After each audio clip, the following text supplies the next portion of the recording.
యెహోవా నీ గుడారములో అతిథిగా ఉండదగిన వాడెవడు? నీ పరిశుద్ధ పర్వతము మీద నివసింపదగిన వాడెవడు?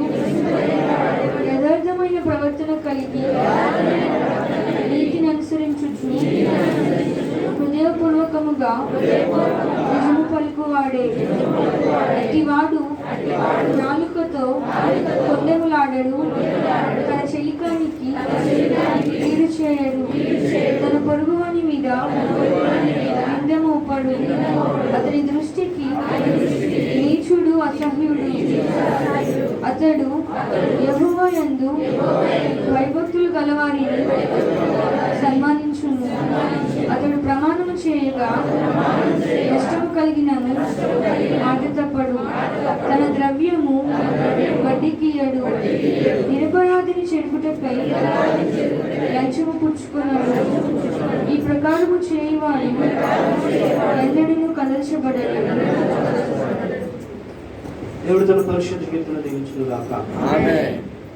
ఈ కీర్తనలో మనం చూసినట్లయితే దేవుని గుడారములో అతిథిగా ఉండదగిన వాడెవడు? ఆయన పరిశుద్ధ పర్వతం మీద నివసింపదగిన వాడెవడు? ఎవడండి? ఎవరు దేవుని గుడారంలో నిలవగలరు? ఆయన పరిశుద్ధ పర్వతంలో ఎవరు నివసింపగలరు? ఆన్సర్ కిందనే ఉంది కదా. యథార్థమైన ప్రవర్తన కలిగి నీతిని అనుసరించు హృదయపూర్వకంగా నిజం పలుకువాలి. సో మనము ఆయన గుడారములో ఉండాలంటే, ఆయన సన్నిధానంలో నిలవాలంటే మొట్టమొదటిగా మనకు కావాల్సినది యథార్థమైన ప్రవర్తన. యథార్థత కలిగి మనం ఉంటున్నాము, మనల్ని మనం పరీక్షించుకుందాం. అలాగే ఆ ప్రవర్తన కలిగి నీతిని అనుసరించాలి, హృదయపూర్వకంగా నిజం పలకాలి. నిజం సత్యం అన్నది హృదయపూర్వకంగా పలకాలి. ఏదో నిజం చెప్పాలి కదా అన్నట్టుగా చెప్పకూడదు, చెప్పాలి కదా మాట్లాడాలి కదా అన్నట్టుగా హృదయపూర్వకంగా పలకాలి. ఇంతవరకు మనం అలా ఉన్నామో లేదు. ఇక నుండి మాత్రం ఖచ్చితంగా యథార్థమైన ప్రవర్తన కలిగి నీతిని అనుసరించి హృదయపూర్వకంగా నిజాన్ని పలికి దేవుని యొక్క నామాన్ని మహిమపూరితమైన సన్నిధిలో నిలుచుకుందాం. రెండు చేతులు పైకెత్తి ఆరాధన చేద్దాం. ఈ యొక్క మట్టల ఆదివారమున దేవుడు మనందరికీ కూడా ఇటు రీతిగా తన సన్నిధానంలో నిలవబెట్టిన విధమును బట్టి, ఆయన చేసిన ప్రతి కార్యమును జ్ఞాపకం చేసుకోవచ్చు. ఆయన ఇచ్చిన మంచి అవకాశాన్ని బట్టి దేవాది దేవుని ఆరాధన చేద్దాం. ప్రతి ఒక్కరూ మన రెండు చేతులు పైకెత్తి కళ్ళు మూసుకొని హృదయపూర్వకంగా దేవుని యొక్క నామాన్ని మహిమపడతాం.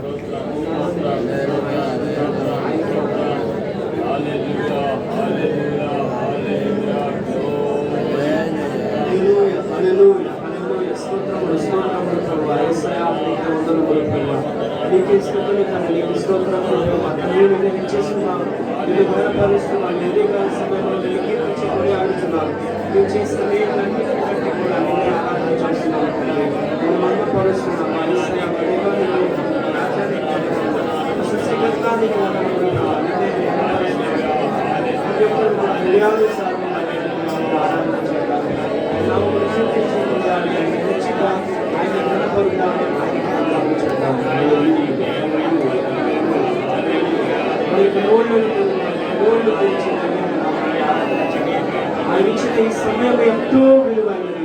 ఎంతో మంది ఈ క్షణాన్ని చూడలేక మరణిస్తున్నారు. ఈ క్షణాల వారి ఆరోగ్యం బాగోలేక, లేనిపోని గొడవలలో, లేనిపోని ఇబ్బందులలో, సమస్యలలో ఉంటూ దేవునికి సమయాన్ని ఇవ్వలేకపోతున్నారు. కానీ నీవు నేను తిరిగిగా ఆయన సన్నిధానంలో నిలిచి ఆయన ఆరాధన చేస్తున్నామంటే అది కేవలం ఆయన చూపించిన కృప మాత్రమే. నీ కుటుంబంలో ఎటువంటి సమస్య ఉన్నప్పటికీ కూడా నిజమైన దేవుడు నీవు యథార్థ ప్రవర్తన కలిగి ఉన్నప్పుడు ఆయన తన సన్నిధిలో నిలిచడానికి నీకు అవకాశం ఇస్తారు. ఆయన నీ కష్టాలన్నింటినీ కూడా తీరుస్తారు. కొన్ని గొప్ప దేవుని ఆరాధన చేస్తారు. ఆయన ఆయన స్వీకరించుకునేగాడుతాం.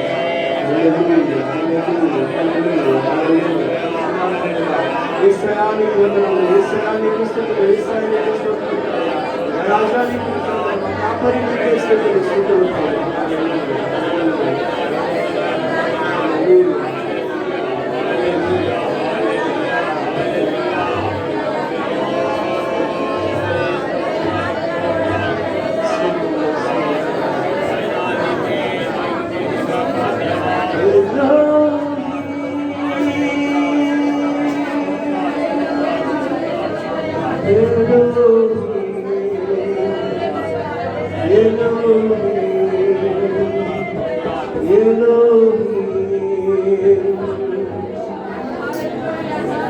బలమైన దేవుడవు, బలవంతుడవు నీవు, బలమైన దేవుడవు, బలవంతుడవు నీవు.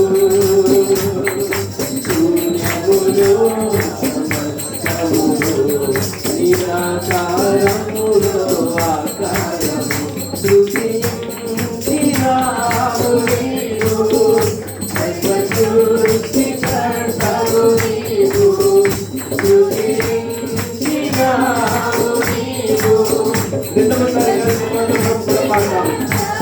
ఇక్కడ బలమైన హల్లెలూయా అని చెప్తాం. హల్లెలూయా హల్లెలూయా హల్లెలూయా హల్లెలూయా హల్లెలూయా హల్లెలూయా హల్లెలూయా హల్లెలూయా హల్లెలూయా హోసానా హల్లెలూయా హల్లెలూయా హల్లెలూయా హోసానా హల్లెలూయా హల్లెలూయా అల్ఫావు ఓమేగావు నిత్యుడైన దేవుడవు, అల్ఫావు ఓమేగావు నిత్యుడైన దేవుడవు, నిత్య నిబంధన చేశావు, నిబంధనను స్థిరపరిచావు, నిత్య నిబంధన చేశావు, నిబంధనను స్థిరపరిచావు. నిన్న నేడు రేపు మారని దేవుడ నీవు, నిన్న నేడు రేపు మారని దేవుడ నీవు. హల్లెలూయా హల్లెలూయా హల్లెలూయా హల్లెలూయా యేసు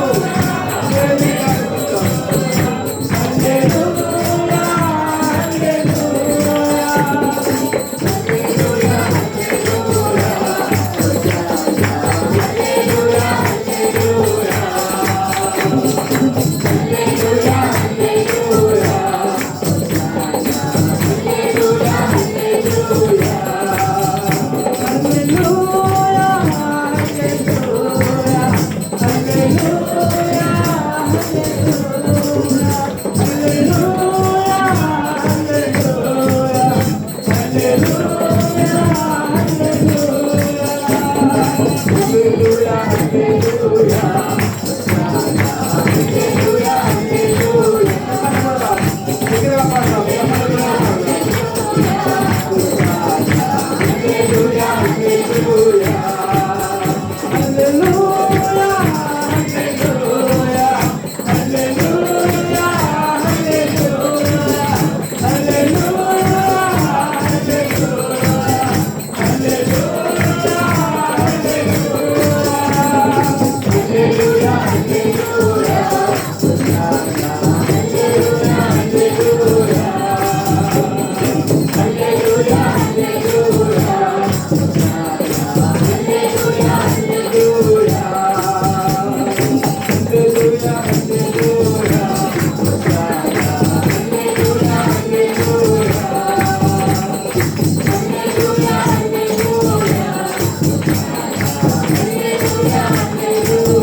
జయనాదాలు పలికిన దుర్గులకు ప్రభావం సజీవులుగా వచ్చి నిన్ను స్తుతించడానికి నిన్ను కీర్తించడానికి హృదయానుసారమైన ఆరాధన చేయడానికి నీకు ఇచ్చిన చిన్నట్టు బట్టి నీకు వందనములు చెల్లిస్తున్నాం.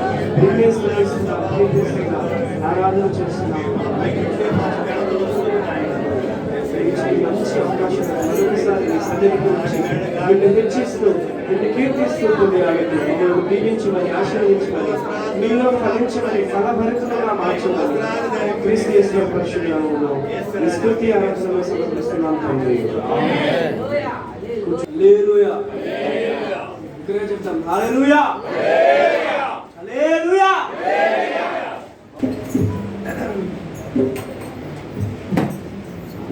ఉద్యోగం ఎలా ఉన్నది, వ్యాపారం ఎలా ఉన్నది, పనిపాటు ఎలా ఉన్నది, ఉన్నత చదువులు ఎలా ఉన్నది, ఉద్యోగం ఎలా ఉన్నది, వ్యాపారం ఎలా ఉన్నది, పనిపాటు ఎలా ఉన్నది, ఉన్నత చదువులు ఎలా ఉన్నది. నీవు చేసే పని ఏదైనా నీతో ప్రభు ఉండాలి. నీవు నీ ఇంటి వారు అంతా బాగుండాలి. నీవు చేసే పని ఏదైనా నీతో ప్రభు ఉండాలి. నీవు నీ ఇంటి వారు అంతా బాగుండాలి. క్రీస్తు ముద్దు బిడ్డలారా, నా బంగారు తల్లులారా, క్రీస్తు ముద్దు బిడ్డలారా, నా బంగారు సోదరులారా, బాగున్నారా? మీరు బాగున్నారా? బాగున్నారా? మీరు బాగున్నారా? విశ్వాసంలో బాగున్నారా? యేసునందు బాగున్నారా? ప్రభు ప్రేమయందు బాగున్నారా? విశ్వాసంలో బాగున్నారా? ప్రార్థించుటందు బాగున్నారా? యేసునందు బాగున్నారా? ప్రభు ప్రేమయందు బాగున్నారా? బాగున్నారా? ఆడుతూ చెప్పండి, బాగున్నారా?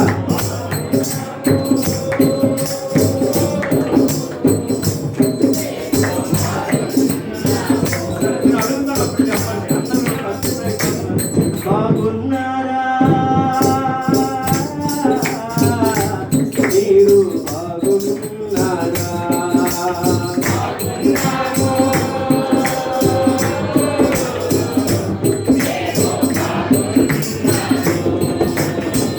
హల్లెలూయా. బాగున్నారా? ఈ సమయంలో మనము చదవబడిన ఈ యొక్క 15వ కీర్తన ధ్యానంలోకి వెళ్ళిపోదాం. మన మధ్యలో దైవజనులు పాస్టర్ ఎలీషా గారు ఉన్నారు. వాళ్ళు ముందుకు వచ్చి ఈ యొక్క 15వ కీర్తన గురించి మనకి ధ్యానంలోని నడిపిస్తారు. చెప్పండి. ప్రార్థన చేసుకుందాం. ప్రేమగల తండ్రి, నమ్మకమైన నాయన, సర్వాధికారి యేసు ప్రభువా, స్తోత్రాలు. ఈ ఉదయకాల వేళలో కృపా సింహాసనమైన మీ పాదాలు సమీపించి నాయన తండ్రి అని పిలుచుకోవడానికి అత్యల్పులమైన మాకు విధించిన శాస్త్రమైన సమయం కొరకే వందనాలు. నీ దాసుడు దావీదు ప్రకారము ఏమీ సందేహపడక నా యెహోవా యందు నమ్మికుంచిన మాటను బట్టి స్తోత్రాలు. ఇంతవరకు ఆ పాటల్లో ఆరాధనలో సమస్తంలో మీరుండి మీ నామాన్ని ఎత్తి తెచ్చుకున్న విధానం కొరకే వందనాలు. ఈ సమయంలో వాక్యం అనేది ప్రజలకి వారు మాట్లాడేవారు మీరు నాయన నాతో మాతో అందరితో మాట్లాడి మీ నామానికి మెప్పు తెచ్చుకోమని యేసుప్రభు వారి సర్వశక్తి గల నామంలో ప్రార్థన చేసి స్తుతించి అడిగి వేడుకుంటున్నాం తండ్రి, ఆమేన్. ఈ సమయంలో దేవుని యొక్క వాక్య భాగాన్ని ధ్యానించక మునుపు అది పొగడ్త కాదు కానీ దేవుడిచ్చిన గొప్ప ఆధిక్యత. నేను చాలా సంతోషిస్తాను. తూరు రాజైన హీరామాట దావీదుకు జ్ఞానైన కుమారుడిని ఇచ్చినందు బట్టి హీరాము దావీదు సొలొమోను చూశాక సంతోషించాడు. నేను అక్కడ ఉన్నానే కానీ దేవుడు మంచి కుమారుని ఇచ్చాడు, మంచి పిల్లల్ని ఇచ్చాడు. దేవుడికి స్తోత్రం. అభిషేకం చూసి మరి తండ్రికి ఎలా ఉంటుంది కానీ నాకైతే మాత్రం చాలా దేవా ఇలా కుమారుని ఇచ్చావు, మీకు వందనండి, దేవుని స్తుతించాను. చాలా సంతోషం. ఈ సమయంలో పరిశుద్ధ బైబిల్ గ్రంథంలో నుండి ఎక్కువ సమయం నేను మాట్లాడను, ఎందుకంటే సమయం ఈ దినం ప్రత్యేకమైన ఆదివారం. ఈ ఆదివారంలో పాస్టర్ గారికి దేవుడు ఏమి తెలియజేశాడు అది మనం వెళ్దాం. ఈ కీర్తనలో చాలా విషయాలు ఉన్నాయి. ఒక్కొక్క మాట ఇంచుమించుగా గంటన్నర వరకు వాక్య పరిచర్య చేయొచ్చు. ఉన్నవి 5 లేక 6 లేక 7 ఉన్నట్టుకున్నాయి వచనాలు. నేను ఎంతవరకు కాదు కానీ ప్రతి ఒక్క వాక్యానికి దేవుని ప్రేరేపణ బట్టి ఎన్నో చెప్పవచ్చు. దేవుని సన్నిధిలో ఎవరు ఉంటారు, ఎవరు ఉండరు. దేవుని సన్నిధిలో ఉండవలసిన వారి యొక్క లక్షణం ఎలా ఉండాలి, దేవుని సన్నిధిలో ఉండకుండా ఉన్నవారి పరిస్థితి ఎలా ఉంటుంది. అసలు దేవుని సన్నిధిలో మనిషి ఉండాలంటే, దేవుని సన్నిధిలో మనిషి ఉండాలంటే ఈ విధమైన అర్హతలు కావాలి. రాష్ట్రపతి గారి గృహంలో ఉండాలంటే హోంగార్డీలు ఉంటాడా, బీట్ కానిస్టేబుల్ ఉంటాడా, ఎస్సీ ఉంటాడా, లేకపోతే ఎస్పీ ఉంటాడా? ఎవరు ఉంటారంటే రాష్ట్రపతి అర్హత ఎవరైతే కలిగి ఉంటారో వారే ఉంటారు. అంతకు మించి ఒకవేళ ఆ టైం దాటిపోయాక ఆయన ఉండమన్నా ఏదో గెస్ట్ హౌస్ ఇస్తారు, కానీ మీ గృహంలోకి రావడానికి వీల్లేదని లోక సంబంధమైన గృహాలకి పరిమితి ఉంటుంది. కానీ భక్తుడు అంటాడు, యెహోవా నీ గుడారములో అతిథిగా ఉండదగిన వాడు ఎవడు? ప్రశ్న. ఎవరుంటారు అంటే ఆ కింద వచనంలో చూడండి, దేవుని యొక్క వాక్య భాగంలో యథార్థమైన ప్రవర్తన కలిగి నీతిని అనుసరించు హృదయపూర్వకంగా. కింద చాలా విషయాలు ఉన్నాయి. నీ గుడారములో నీ సన్నిధిలో నీతో ఉండాలంటే ఎవరు ఉండగలరు? దేవునితో మనిషి ఉండాలని అభిలాష, దేవునితో నిరంతరం ఉండాలని మనిషి యొక్క. ఎందుకు భక్తి చేస్తున్నావు, ఎందుకు నీ భక్తి విధానం ఏంటి అని ఎవరైనా ప్రశ్నిస్తే, నేను ఈ లోకంలో ఉన్నంత వరకు సుఖ సౌఖ్యంగా ఉండాలి, మరణ తదనంతరము దేవునితో నిరంతరం ఉండాలి. అలాగే భూమి మీద ఉన్నప్పుడు కూడా నా దేవుని యొక్క కనుసైకిలో ప్రతి నా అనుగుణమును కూడా ఆయనకి ఇష్టకరంగా, నా మాటలు అర్థమవుతున్నాయా? అనుగుణమున నా జీవిత విధానం ఇష్టంగా ఉండాలని నేను చేస్తాను కదా. అందుకే భక్తుడు అంటాడు 16వ కీర్తనలో 3వ వచనం అంటాడు, భూమి మీద ఉన్న భక్తులే చేస్తున్న కేవలం నాకు ఇష్టలు. దేవుడికి స్తోత్రం. అంటే భక్తుడు యొక్క ఇది ఎంత జరిగి అంటాడు, నాకు ఇష్టడు అన్నాడు, కానీ ఇష్టం లేని వాడు అనలేదు. అంటే దేవుని సన్నిధిలో మనిషి ఉండాలంటే ఈ విధమైన అర్హతలు కావాలి. ఒక్క మాట 4వ వచనం చూడండి, అతని దృష్టికి నీతుడు అసహ్యుడు, అతడు యెహోవా యందు భయభక్తులుగా సన్మానించును, అతడు ప్రమాణము చేయగా నష్టమేమి కలిగిన మాట తప్పడు. ఒక వ్యక్తిని మీకు జ్ఞాపకం చేసి ముగిస్తాను. ఎందుకంటే నేను ఎవరైనా సరే ఇక్కడ ఉన్నది చిన్న గంట పెద్ద గంట ఉంది కదా, దేవుడికి స్తోత్రాలు. చిన్న గంట అట స్కూల్ కట్ట, పెద్ద గంట దేనికి? కాలేజీకి కదా. దేవుడికి స్తోత్రాలు. దేవుని యొక్క ఎవరు నమ్మొద్దు, నేను ఏమనలేదు, కానీ దేవుని యొక్క వాక్య భాగంలో అతడు ప్రమాణము చేయగా నష్టమేమి కలిగిన మాట తప్పడు. ఒకనొక రాజుగారు ఉన్నారు. ఆయన రాజు కాక మునుపు తన తల్లిదండ్రులు తల్లిని బట్టి అక్కడున్న ప్రజానీకము బహిష్కరించింది. నువ్వు ఉండడానికి వీల్లేదు, నువ్వు ఒక వేశ్యకు పుట్టినవాడు, నీవు మా మధ్యన ఉండడానికి వీల్లేదయ్యా అన్నాడు.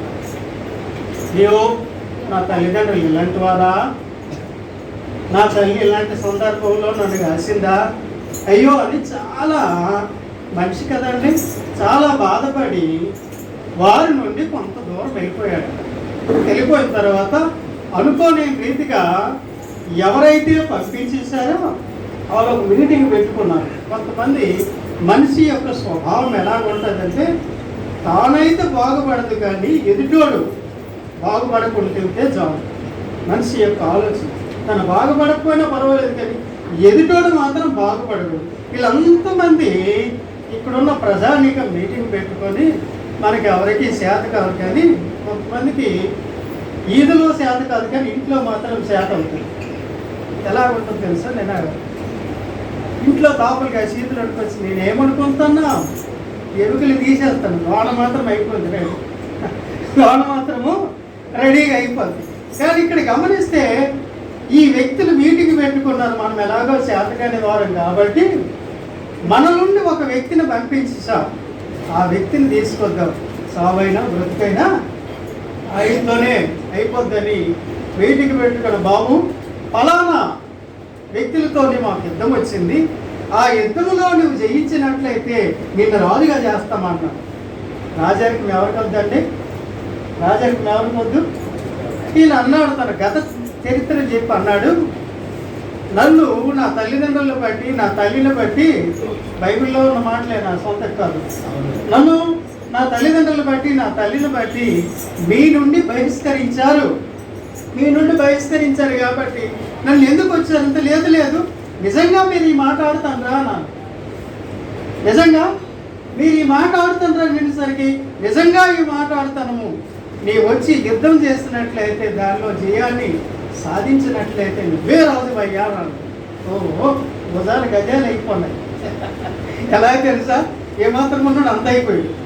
చాలా ఇదైపోయిన తర్వాత వచ్చాడు. ఆయన దేవుని యందు బైబిల్ గలవాడు. న్యాయాధిపతులు 11వ అధ్యాయం 30వ వచనం నుండి చివరి వచనాలు ఇంచుమించుగా కొన్ని వచనాల వరకు ఉంటుంది ఈ బాబు. ఈయన పేరు యెఫ్తా. ఏ పేరండి? అతడు ప్రమాణము చేయగా నష్టమేమి కలిగిన మాట తప్పడని మాటల గురించి నేను మాటలు చెప్తాను. ఏమన్నాడు? దేవుని సన్నిధిలో వడమడి మొక్కుబడి చేసుకున్నాడు. నా తల్లిదండ్రులు బట్టి నన్ను బహిష్కరించిన వ్యక్తులు ఈరోజు తీసుకొచ్చి ఎదుట రాజులతో యుద్ధం చేయమంటారు. ప్రభువా, నా ఇంటిలో నుండి నేను ఇదిగో యుద్ధానికి వెళ్తూ ఉన్నాను, జయం సాధించ వచ్చినట్లయితే నా ఇంట్లో నుండి ఏదైతే మొదట కనిపిస్తుందో యెహోవాకు నీకు అర్పణ చేసేస్తాను, దహన బలిగా ఇచ్చేస్తాను అన్నాడు. దహన బలికి ఒకసారి అట ఒక వ్యక్తి తనకి లేక ఈయనలాగే ఒక కుమార్తె ఉందట.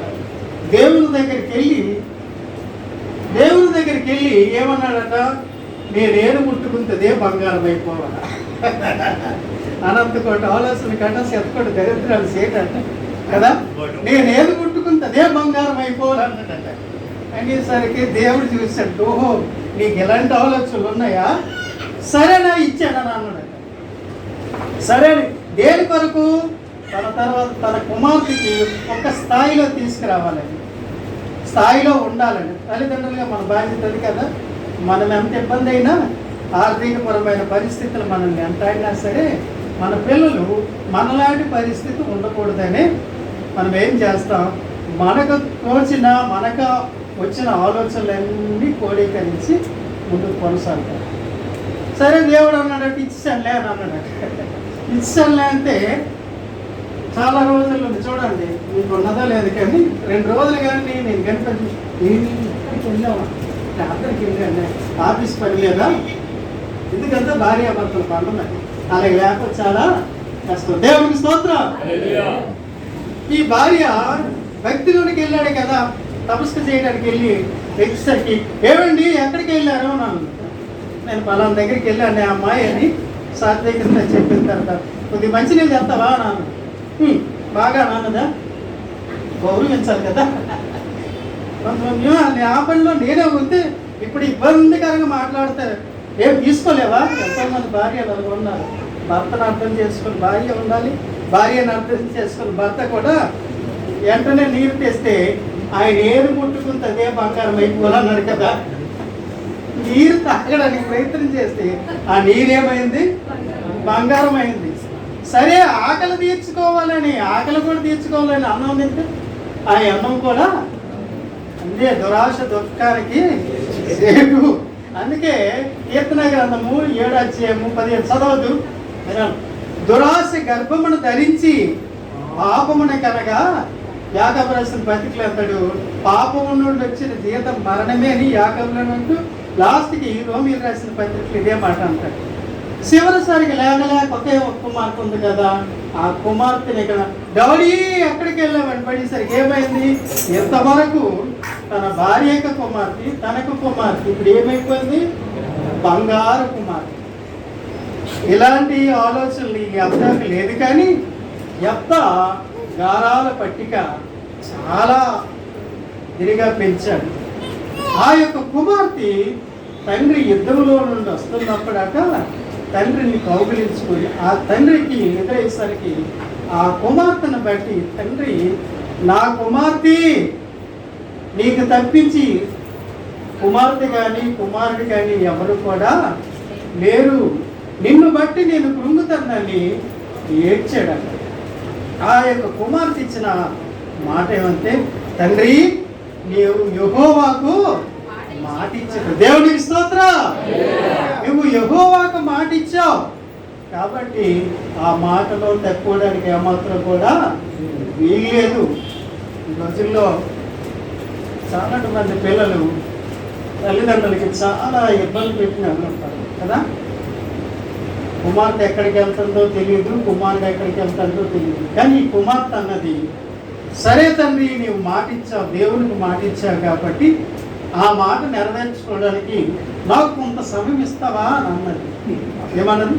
కొంత సమయం నాకేమో ఏమిని నా యొక్క కన్యకంత ఏ కోణంలో, నా మాటల్లో కానీ, నా ప్రవర్తనలో కానీ, నా ఆలోచనలో కానీ, నా జీవిత విధానంలో కానీ ఏ కోణంలోనైనా దేవునికి అయిష్టంగా నేనున్నానేటో దహన బలిగా నువ్వు అర్పిస్తానన్నా. దహన బలిగా ఉండాలంటే నేను నిర్దోషం ఉండాలి కదా అనుకొని దేవుని సన్నిధిలో నేను ప్రలాపిస్తాను. నేను వెళ్ళి దేవుని దగ్గర నిర్దోషతను కనిపించుకుంటాను, ప్రార్థన చేస్తాను. తండ్రి యొక్క అనుమతి తీసుకొని ఆమె ఏం చేసిందట, కొండల మీదకి వెళ్ళి దేవునితో తన సంబంధాన్ని పెంచుకుందట. ఈ రోజుల్లో పిల్లలు నానా బయటికి వెళ్తారు, ఎక్కడికి వెళ్తారో తెలియదు, బయటికి వెళ్తారు. నిజమే, బయటికి వెళ్ళకుండా ఎక్కడికి వెళ్తారు కానీ బయటికి ఎక్కడికి వెళ్తారో ఏం చేస్తారో తెలియదు. కానీ కుమార్తె అన్నది అలాగే చెప్పి తప్పించుకోరు. నాకు నీవు మొక్కుబడి చేసుకున్నట్లయితే నాకెందుకు ఆ ప్రమాదము, నీవేదో నీ మొక్కుబడి ఏదో నువ్వు చూసుకో, నీవేదో దేవునితో మాట్లాడే దేవునికి నీకు సంబంధం. కానీ నేను యవన కాలంలో ఉన్నా, నాకు భక్తికి సంబంధం లేదు అనలేదు. బైబిల్ చెప్తుంది సామెతల గ్రంథం 12వ అధ్యాయంలో, అలాగే 10వ అధ్యాయంలో 1వ వచనంలో, జ్ఞానము గల కుమారుడు జ్ఞానము గల కుమార్తె తండ్రిని సంతోషపరుస్తారు. దేవునికి స్తోత్రం. యెఫ్తా కుమార్తె తండ్రి చెప్పిన మాటకి ఏమన్నది, జవదాటకేమన్నది, దేవునికి మాట ఇచ్చావు కాబట్టి నీవు తప్పనిసరిగా మాట తక్కువడానికి వీల్లేదు, మాట మీద నిలబడాలి. ఒకసారి పాస్టర్ సూర్యమ్మ గారు, అక్క మాట మీద నిలబడితే నేను ఎలాగక్క అని అన్నాను. ఏమి అని అన్నది. 45 కేజీలు ఉన్నాను, నిలబడతాను. 45 కేజీలు ఉన్నాను, ఎలాగ నిలబడతాను అని అన్నది. నిలబడరా చూద్దాము అని అన్నది. అంటే మాట మీద ఏమైంది, నీవు దేవునికి మాట ఇచ్చావు కాబట్టి ఆ మాట మీద తల్లిదండ్రులకి పిల్లలు ఆ విధమైన గౌరవాన్ని ఇవ్వాలి. దేవునికి స్తోత్రం. ఇక్కడ అతడు యెహోవాకు నష్టమేమి కలిగినా అతడు యెహోవా చేత ప్రమాణం చేశాడు కాబట్టి నష్టమేమి కలిగినా మాట తప్పడు. యెహోవా యందు భయభక్తులు మీద వచ్చినట్లు యెహోవా యందు భయభక్తులు గల వారిని సన్మానించు. అబ్రహాం సన్మానించాడు కదా. అబ్రహాం తన ఇంటికి తీసుకొచ్చి దేవుని యొక్క వెళ్ళి ఎండవేళ సమయంలో కూడా ఏం చేశాడు, ఆ ఇంట్లో చేర్చుకుని. అందుకే ఎబ్రీయులకు రాసిన పత్రికలోని 12వ అధ్యాయం అంటాడు, 13వ అధ్యాయం, కొందరు ఎరుగుకయే దేవదూతలకి మర్యాదగా ఎరుపు అన్నారా, మర్యాదగా ఎరుపు. ఇక్కడ ఈ అన్న సమయంలో నీకేమేమి సంబంధం అన్నారా, ఏమన్నారు, ఎరుగుకయే తలుపేస్తారట. అలాగే లేదు కానీ ఎరుగుకయే మరి ఏం చేశారు, ఆదిత్యం ఇచ్చుకున్నారు. అతడు యెహోవా యందు భయభక్తులు గల వారిని సన్మానించును. అతడు ప్రమాణము చేయగా నష్టమేమి కలిగినా మాట తప్పడు. దేవునికి స్తోత్రం. బిడ్డలుగా మనం ఉండాలి కదా. ఈ 15వ కీర్తనలో నేను విస్తరించి మాట్లాడడం బాగుంటూ ఇక్కడ ఏమనంటే, నీ యొక్క గుడారంలో ఎవరు ఉంటారు అని అన్నారు. యథార్థమైన ప్రవర్తన కలిగి నీతిని అనుసరించు, హృదయపూర్వకంగా నిజం పలుకువాడు యథార్థమైన ప్రవర్తన కలిగి ఉన్నవారే దేవుని సన్నిధిలో ఉంటారు. అతనికి ఎన్ని శ్రమలు వచ్చినా ఏమవుతాడట, కథించబడానికే కీర్తన గ్రంథం 16వ అధ్యాయంలో 7వ వచనం, ఆయన నా కుడి పార్శ్వమున ఉన్నాడు గనుక మీద కదర్చబడును. దేవునికి స్తోత్రం. కాబట్టి యథార్థమైన ప్రవర్తన కలిగి నీతిని అనుసరించి హృదయపూర్వకంగా నిజం పలికిన వారే దేవుని సన్నిధిలో ఉంటారు. దేవుని సన్నిధిలో ఉన్నవారు ఎలా ఉంటారంటే యెహోవా యందు భయభక్తులు గల వారిని సన్మానిస్తారు. ఐదోది ఏంటంటే వారు నష్టమేమి కలిగిన ప్రమాణం చేయగా నష్టమేమి కలిగిన మాట తప్పకుండా ఆ మాటలో నిలబడిన వారే నిరంతరం ఉంటారు. దేవుడు తన మాట దీవించిందిగా. యెహోవా యందు భయభక్తులు గలవారిని సన్మానించును, అతడు ప్రమాణము చేయగా నష్టము కలిగినను మాట తప్పడు. ఆ మాట గురించి మనం తెలుసుకున్నాం కదా. ఎప్పుడు మాట గురించి తెలుసుకున్నాం. మంచిగా వివరించిన పాస్టర్ గారికి ఒకసారి చప్పట్లు కొడదాం. హల్లెలూయా, హల్లెలూయా. చిన్న పిల్లలు పాడుతామండి. నరుడవు కావు నీవు మాట మార్చుటకు, అవతారము కాదు అంతరించిపోవుటకు.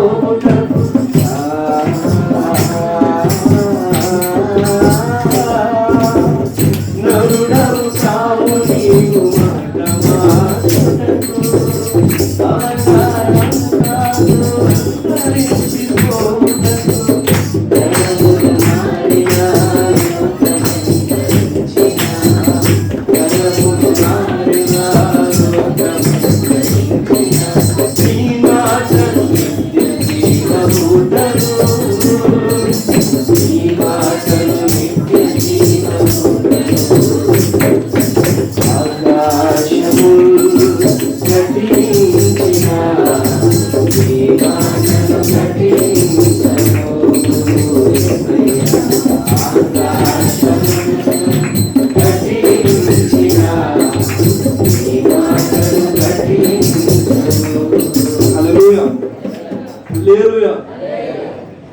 వెరీ గుడ్, చాలా సంతోషం. ఈరోజు కూడా దేవుడు మనకు ఏం మాట్లాడతాడో ఆ విషయాల గురించి మనము హృదయపూర్వకంగా ఆలకిద్దాం. దేవుడు చెప్పిన ప్రతి వాటిని మన హృదయంలో భద్రపరుచుకుంటాం. దేవుని వాక్యాన్ని చెప్పలు కొడుతూ పాస్టర్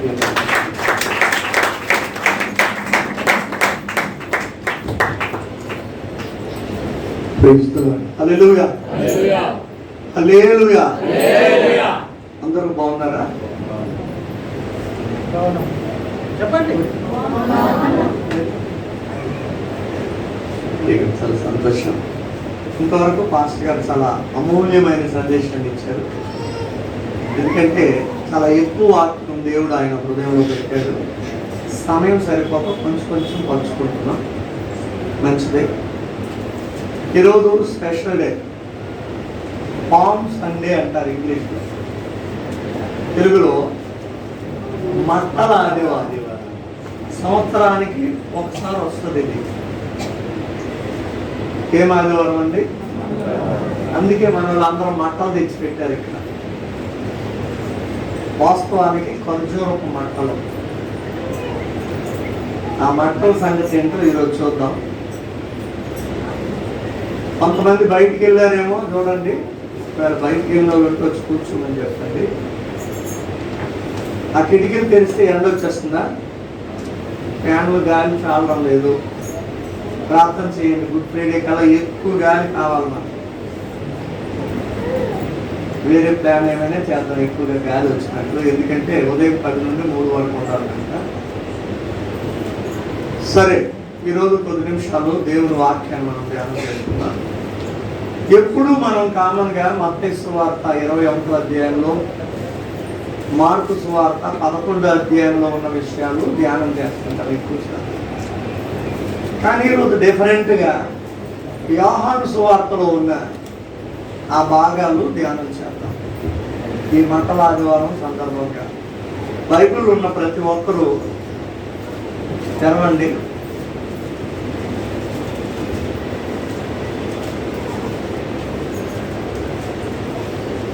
యోహాను సువార్త 12వ అధ్యాయము.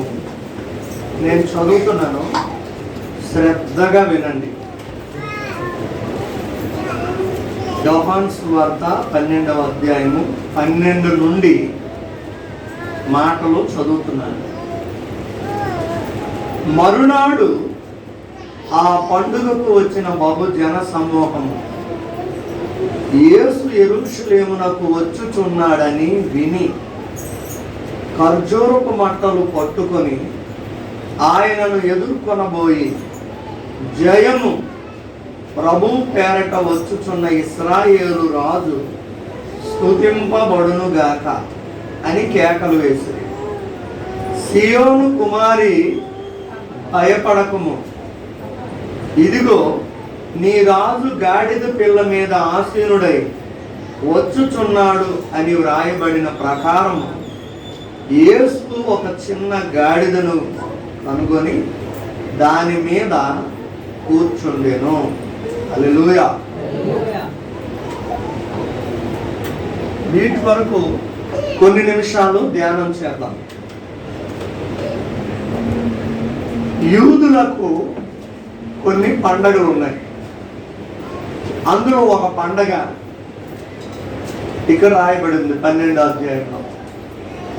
ఏంటండి ఆ పండగ? పస్కా పండగ. ఆ పస్కా పండగ రోజు ఒక కార్యక్రమం జరుగుతుంది. ఏంటంటే పస్కా గొర్రె పిల్లను వాళ్ళు వధిస్తారు, రక్తాన్ని చిందిస్తారు. అది వాళ్ళ పద్ధతి. మన భారతదేశంలో కూడా ఈ పండగలు చేస్తారు, వేరొక విధంగా చేస్తారు. దేవుని పేరట కాదు కానీ దేవతల పేరట, గ్రామ దేవతల పేరట, వాళ్ళ కుటుంబ దేవతల పేరట, వాళ్ళ వంశ దేవతల పేరట ఇలాంటివి కూడా చేస్తారు. ఏం చేస్తారు? గొర్రెలు బలిస్తారు, మేకలు బలిస్తారు, కోళ్ళు కూడా బలిస్తారు. ఒరిస్సా లాంటి రాష్ట్రాల్లో యవ్వనస్తులైన అమ్మాయిని కూడా అబ్బాయిని కూడా బలిస్తారు. పడాల్గూడ అనే ఏరియాలో దసరా రోజు ఒక మీటింగ్కి వెళ్తే నన్ను బలివలసింది. దేవుని మహాకృప, ఒక పాస్టర్ గారు వచ్చి నన్ను కాపాడాడు. లేదంటే ఆ రోజు నన్ను కూడా ఒరిస్సాలో బలివలసింది. అక్కడ మీటింగ్స్కి వెళ్ళాం. ఫస్ట్ టైం వెళ్ళడం నేను ఒరిస్సాకి. నాకు మనలాగే అనుకున్నాను. ఈ ల్యాబరేటరీలు, బాత్రూములు ఎక్కువ లేవు, చాలా దూరం, విశాలంగా ఉంది, మంచి ప్రాంతం బాగుందని చాలా దూరం వెళ్ళిపోయాను నేను. రాత్రులు నాతో కొంతమంది ఉన్నారు, వాళ్ళు ముందు ముందు వెళ్ళిపోతున్నారు. మీరు పదండి, నేను ప్రశాంతంగా నెమ్మదిగా వస్తాను, దూరంగా నడిస్తే బాగుంటుంది. ఇంతలోగా ఫాస్ట్గా ఒక లారీ వచ్చి నా పక్కన ఆపాడు. వాళ్ళిద్దరికి కొరియాలో ఏదో మాట్లాడుతూ ఒక ఫాస్ట్గా దిగుతున్నాడు. ఇంతలోగా ఒరిస్సాకి చెందిన బ్రదర్ కేకలు వేసుకొని, బాలరాజు గారు ఎక్కడా అంటే, బ్రదర్ నేను నెమ్మదిగా వస్తున్నాను, నో ప్రాబ్లం, పదండి అంటే, లేదు అర్జెంటుగా రండి, పరిగెత్తండి అన్నాడు. ఎందుకు నన్ను పరిగెత్తమంటున్నాడు? సరే సేవకుడు కదా పరిగెట్టాడు. ఫాస్ట్గా నన్ను తీసుకెళ్ళిపోయి ఎక్కడైతే మా గ్రౌండ్ ఇచ్చాడో గ్రౌండ్లోకి వెళ్ళిపోయాడు. అప్పుడు చెప్తున్నాడు, అక్కడ ఆ లారీ వచ్చిన మీ పక్కన ఎందుకు ఆగిందో తెలుసా?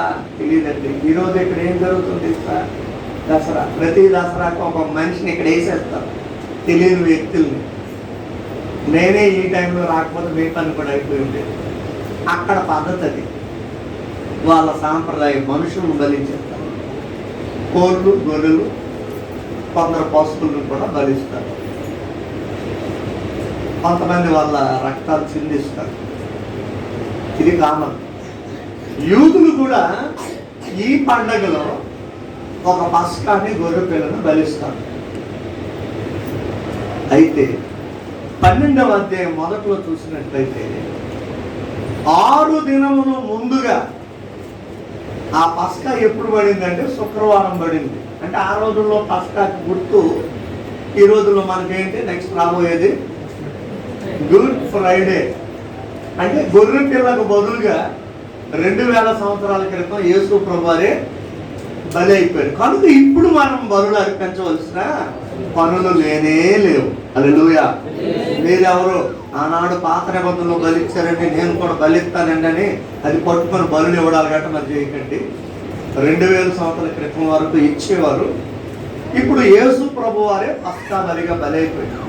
అయితే శుక్రవారానికి ముందుగా 6 రోజుల ముందంటే ఏ రోజు వస్తుందంటే శుక్రవారం నుండి వెనక లెక్క పెట్టండి. మీకు ఎవరికైనా వెనక లెక్క పెట్టవచ్చా? 1 2 3 4 5 6 7 8 9 10 ఇలా కాదు. 10 9 8 7 6 5 4 3 2 1 ఇలాగా వెనక లెక్క పెట్టవచ్చు కదా. శుక్రవారం నుండి 6 రోజుల ముందంటే ఏ రోజు వస్తుందండి?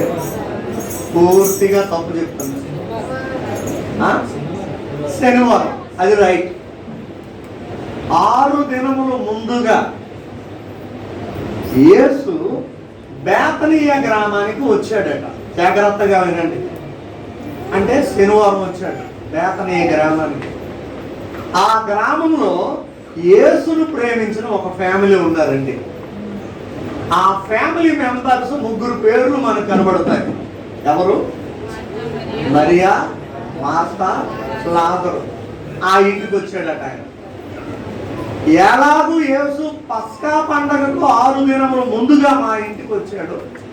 యేసు వచ్చిన ఈ శుభ తరుణంలో మేము స్తుతి కూడికి ఏర్పాటు చేసుకుంటామని వాళ్ళు కూడికి పెట్టేసుకుంటారు. హల్లెలూయా. కొన్నిసార్లు పాస్టర్ గారు దొరికేసరికి ఏం చేస్తారంటే వెంటనే ఈరోజు మీటింగ్. నేను సేవలో స్టార్టింగ్ రోజుల్లో అలాగే ఉండేది. మా ఇంటికి ఎవరైనా పాస్టర్ గారు వస్తే చాలు, మా నాన్న ఊర్లోకి వెళ్ళిపోయి మైక్ షాట్ మాట్లాడి సెట్ చేసేసాడు. ఈ పాస్టర్ గారు వెళ్ళిపోతానంటే లేదు లేదు పాస్టర్ గారు, అదిగో పాటలు వినబడుతున్నాయి కదా. గ్రామం మధ్యలో ఒకరింట్లో ప్రార్థన అండి, ఈరోజు మీరు వచ్చారని ఆల్రెడీ ప్రార్థన పెట్టేసి ఊరు అందరికి చెప్పేశానండి. భోజనాలు గట్టి ఏర్పాటు చేశానని. నేను అడిగేవాడు, నాన్న ఎవరెవరికి చెప్పామంటే దాడితల్లి గుడి పంతులకు చెప్పేశాను, రామ మందిరం పంతులకు చెప్పేశాను, అందరికి అలాంటి వాళ్ళకి చెప్పేసేవాడు. ఈరోజు మా అబ్బాయి ప్రార్థన పెడుతున్నాడు, మీరు రండి, ఒక్కరు రావడం ఇష్టం లేకపోతే మీరు అక్కడ నుండి వినండి నేను ముందెళ్ళి చెప్పేశాడు. ఆయన చేసే సువార్తది, ఆయన చదువులేదు. అయితే ఈ బేతనీయలో మరియా, మార్తా, లాజరు ఉన్న ఈ ఊరిలో మీటింగ్ ఏర్పాటు చేశారు. మీటింగ్ అయిందంటే మీటింగ్తో ప్రాసెస్ ఏముంటది? ఈటింగ్ కూడా ఉంటుంది, విందు కూడా ఏర్పాటు చేశారట. 12వ అధ్యాయం మొదట్లో ఒకసారి చూడండి. కాబట్టి యేసు తాను మృతుల్లో నుండి లేపిన లాజరు ఉన్న బేతనీకు పస్కా పండుగ 6 దినముల ముందుగా వచ్చెను. అక్కడ వారు ఆయనకు విందు చేసిరి. విందు అనేసరికి ఆల్రెడీ ఫాస్టింగ్ తో ఉన్నామేమో కదా, ఇంతవరకు మొక్కలు కక్కలు ఏం ముట్టలేదేమో, నెక్స్ట్ సండే వరకు ఆగండి, కొంచెం ఓర్చుకోండి. విందు ఏర్పాటు చేశారట. యేసు ప్రభు వారికి విందు చేయాలంటే ఎంతమందికి చేయాలండి? ఆయనతో ఎంతమంది ఉంటారు? ఎప్పుడు 12 ప్లస్ 13 మందికి చేయాల. ఆయన టీం 13, ఇంకా వచ్చిన జనాలు 3 మంది ఉంటారు. వీళ్ళందరికీ ఈ ముగ్గురే ఏర్పాటు చేశారు.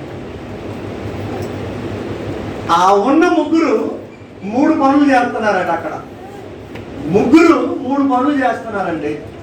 మార్త ఏం చేస్తుంది? పని చేస్తుంది. లాజరు ఏం చేస్తున్నాడు? ఆయనతో పాటు కూర్చున్నాడు.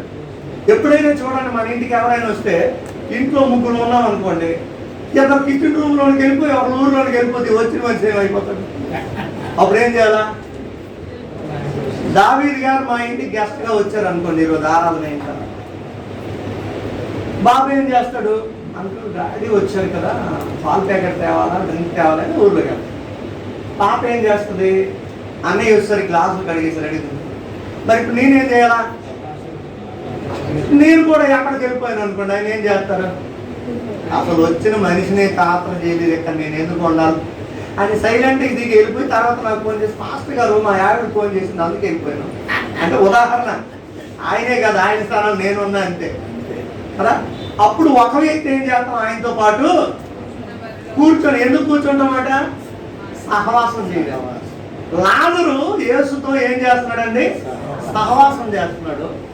మార్తమ్మ గారు ఏం చేస్తున్నారు? పరిచర్య, ఉపచారం చేస్తున్నారు. మరియమ్మ గారు ఏం చేస్తున్నారు? విలువైన సమర్పణ తీసుకొచ్చి ఆయన పాదాల దగ్గర పెడుతుంది. హల్లెలూయా. ఇంటిలో ముగ్గురు ఉంటే ముగ్గురు 3 పనులు చేయాలి. యేసయ్య మీ ఇంటికి వస్తే, సేవకుడు మీ ఇంటికి వస్తే నలుగురు ఉంటే నలుగురు 4 పనులు చేయాలి. దైవజనులు రెవరెండ్ ఆమోస్ గారైన ఒక గొప్ప సేవకుడు శ్రీకాకుళం జిల్లాలో, ఆయన బిలీవర్ చర్చ్ అనే ఒక సంస్థలో సూపర్వైజర్. నేను ఒక అబ్బాయిని బైబిల్ ట్రైనింగ్ జాయిన్ చేద్దామని తీసుకొని వెళ్ళాను. మన చిన్నబొండపల్లి రాజేష్ ఉన్నాడు కదా, వాళ్ళ ఊరిలో పేతుడు అని ఆయన్ని బైబిల్ ట్రైనింగ్లో జాయిన్ చేయడానికి మేము వెళ్ళేసరికి లేరు. ఇల్లు ఖాళీలు ఉంది, కిటికీలు అంటే తలుపులు లేవు, ఖాళీలు ఉన్నాయి. గుమ్మం ఉంది, తలుపు లేదు.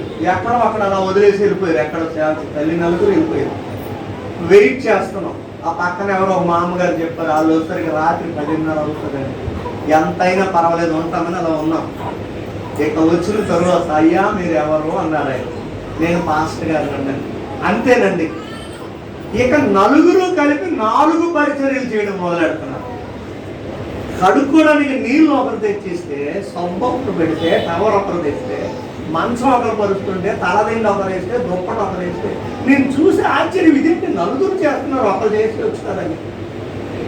ఆ రాత్రి అంతా అక్కడ నుండి మార్నింగ్ ఈ అబ్బాయిని అప్పు చెప్పి నేను వెళ్ళిపోయాను. ఆ పరిచర్య చూసి కరెక్ట్గా నాకు ఈ 12వ అధ్యాయం గుర్తొచ్చిందండి. యేసయ్య మన ఇంటికి వస్తే, దేవుని పేరుకి ఎవరైనా మన ఇంటికి వస్తే, పాస్టర్ గారు చెప్పారు కదా, ఆనాడు భక్తులు అబ్రహాము తెలియకయే ఎవరికి ఆతిథ్యం ఇచ్చాడు? దేవదూతలకు ఆతిథ్యం ఇచ్చాడంట. వాళ్ళు దేవదూతలని తెలియకుండగానే ఆతిథ్యం ఇచ్చాడు. గెస్టులు అనేవాళ్ళు, అతిథులు అనేవారు చెప్పి రారాటండి, చెప్పకుండా సడన్ గా వస్తారంట. అలాంటప్పుడు తెలియకపోయినా మనం ఏం చేయాలా? ఆతిథ్యం ఇవ్వాలంటే.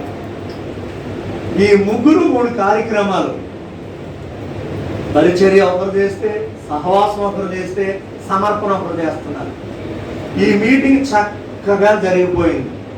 చుట్టుప్రక్కల ప్రాంతాల నుండి జనాలు చాలా మంది వచ్చేసారు అక్కడికి.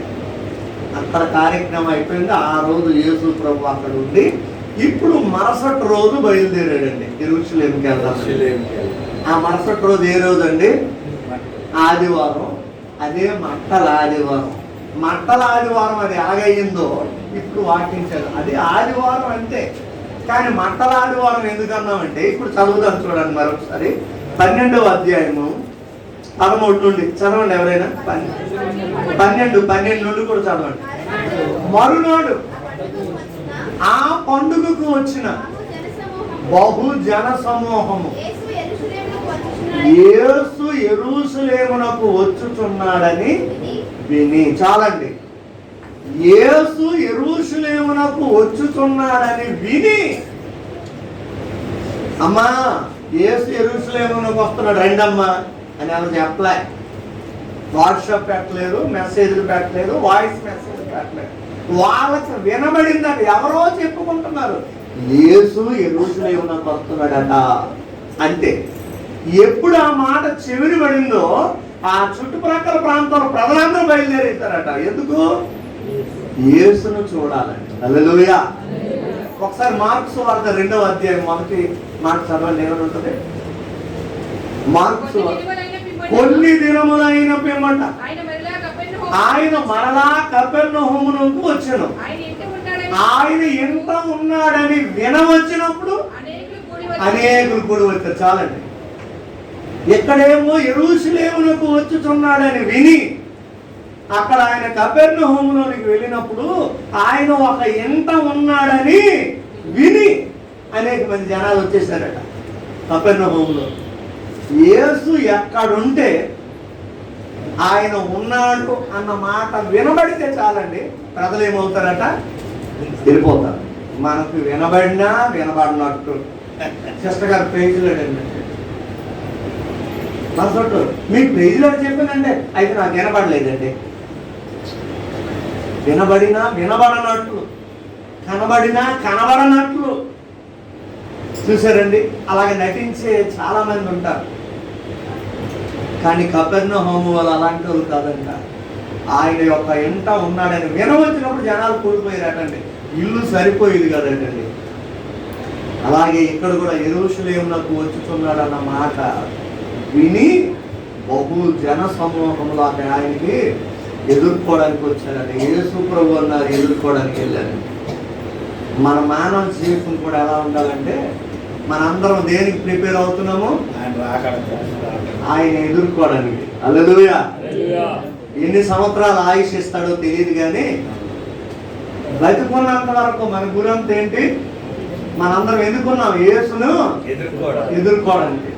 ఇక నన్ను గుర్తుంచుకోండి, నువ్వు ఇంకా ఎందుకు బతికావంటే 24 గంటలు మేడలు కట్టడానికి కాదు, యేసుని ఎదుర్కోవడానికే దేవుడు నీకు ఇంకా ఆయుష్ అంత యేసుని ఎదుర్కోవడానికే ఉన్నావని గుర్తుంచుకోండి. యెరూషలేమునకు వచ్చుచున్నాడని విని ఆయనను ఎదుర్కొనబోయి ఆయనకు ఎదురుగా వస్తున్నారంట. యేసయ్యకి ఎదురుగా వస్తున్నారు. ఈ రోజుల్లో బండి మీద వెళ్తే భార్య ఎదురు రావాలి, భార్య ఎక్కడికైనా వెళ్తే భర్త ఎదురు రావాలి, మరి ఎవరు ఎదురు రాకూడదు, వీళ్ళిద్దరే ఎదురు రావాలి. ఒకవేళ భార్య ఎదురయ్యి ఆ లారీ కింద పడిపోయాడు అనుకో, ఈరోజు ఎవరి ముఖం చూశాడు, ఇంకెవరి ముఖం చూశాడు, నీ ముఖం చూశాడు.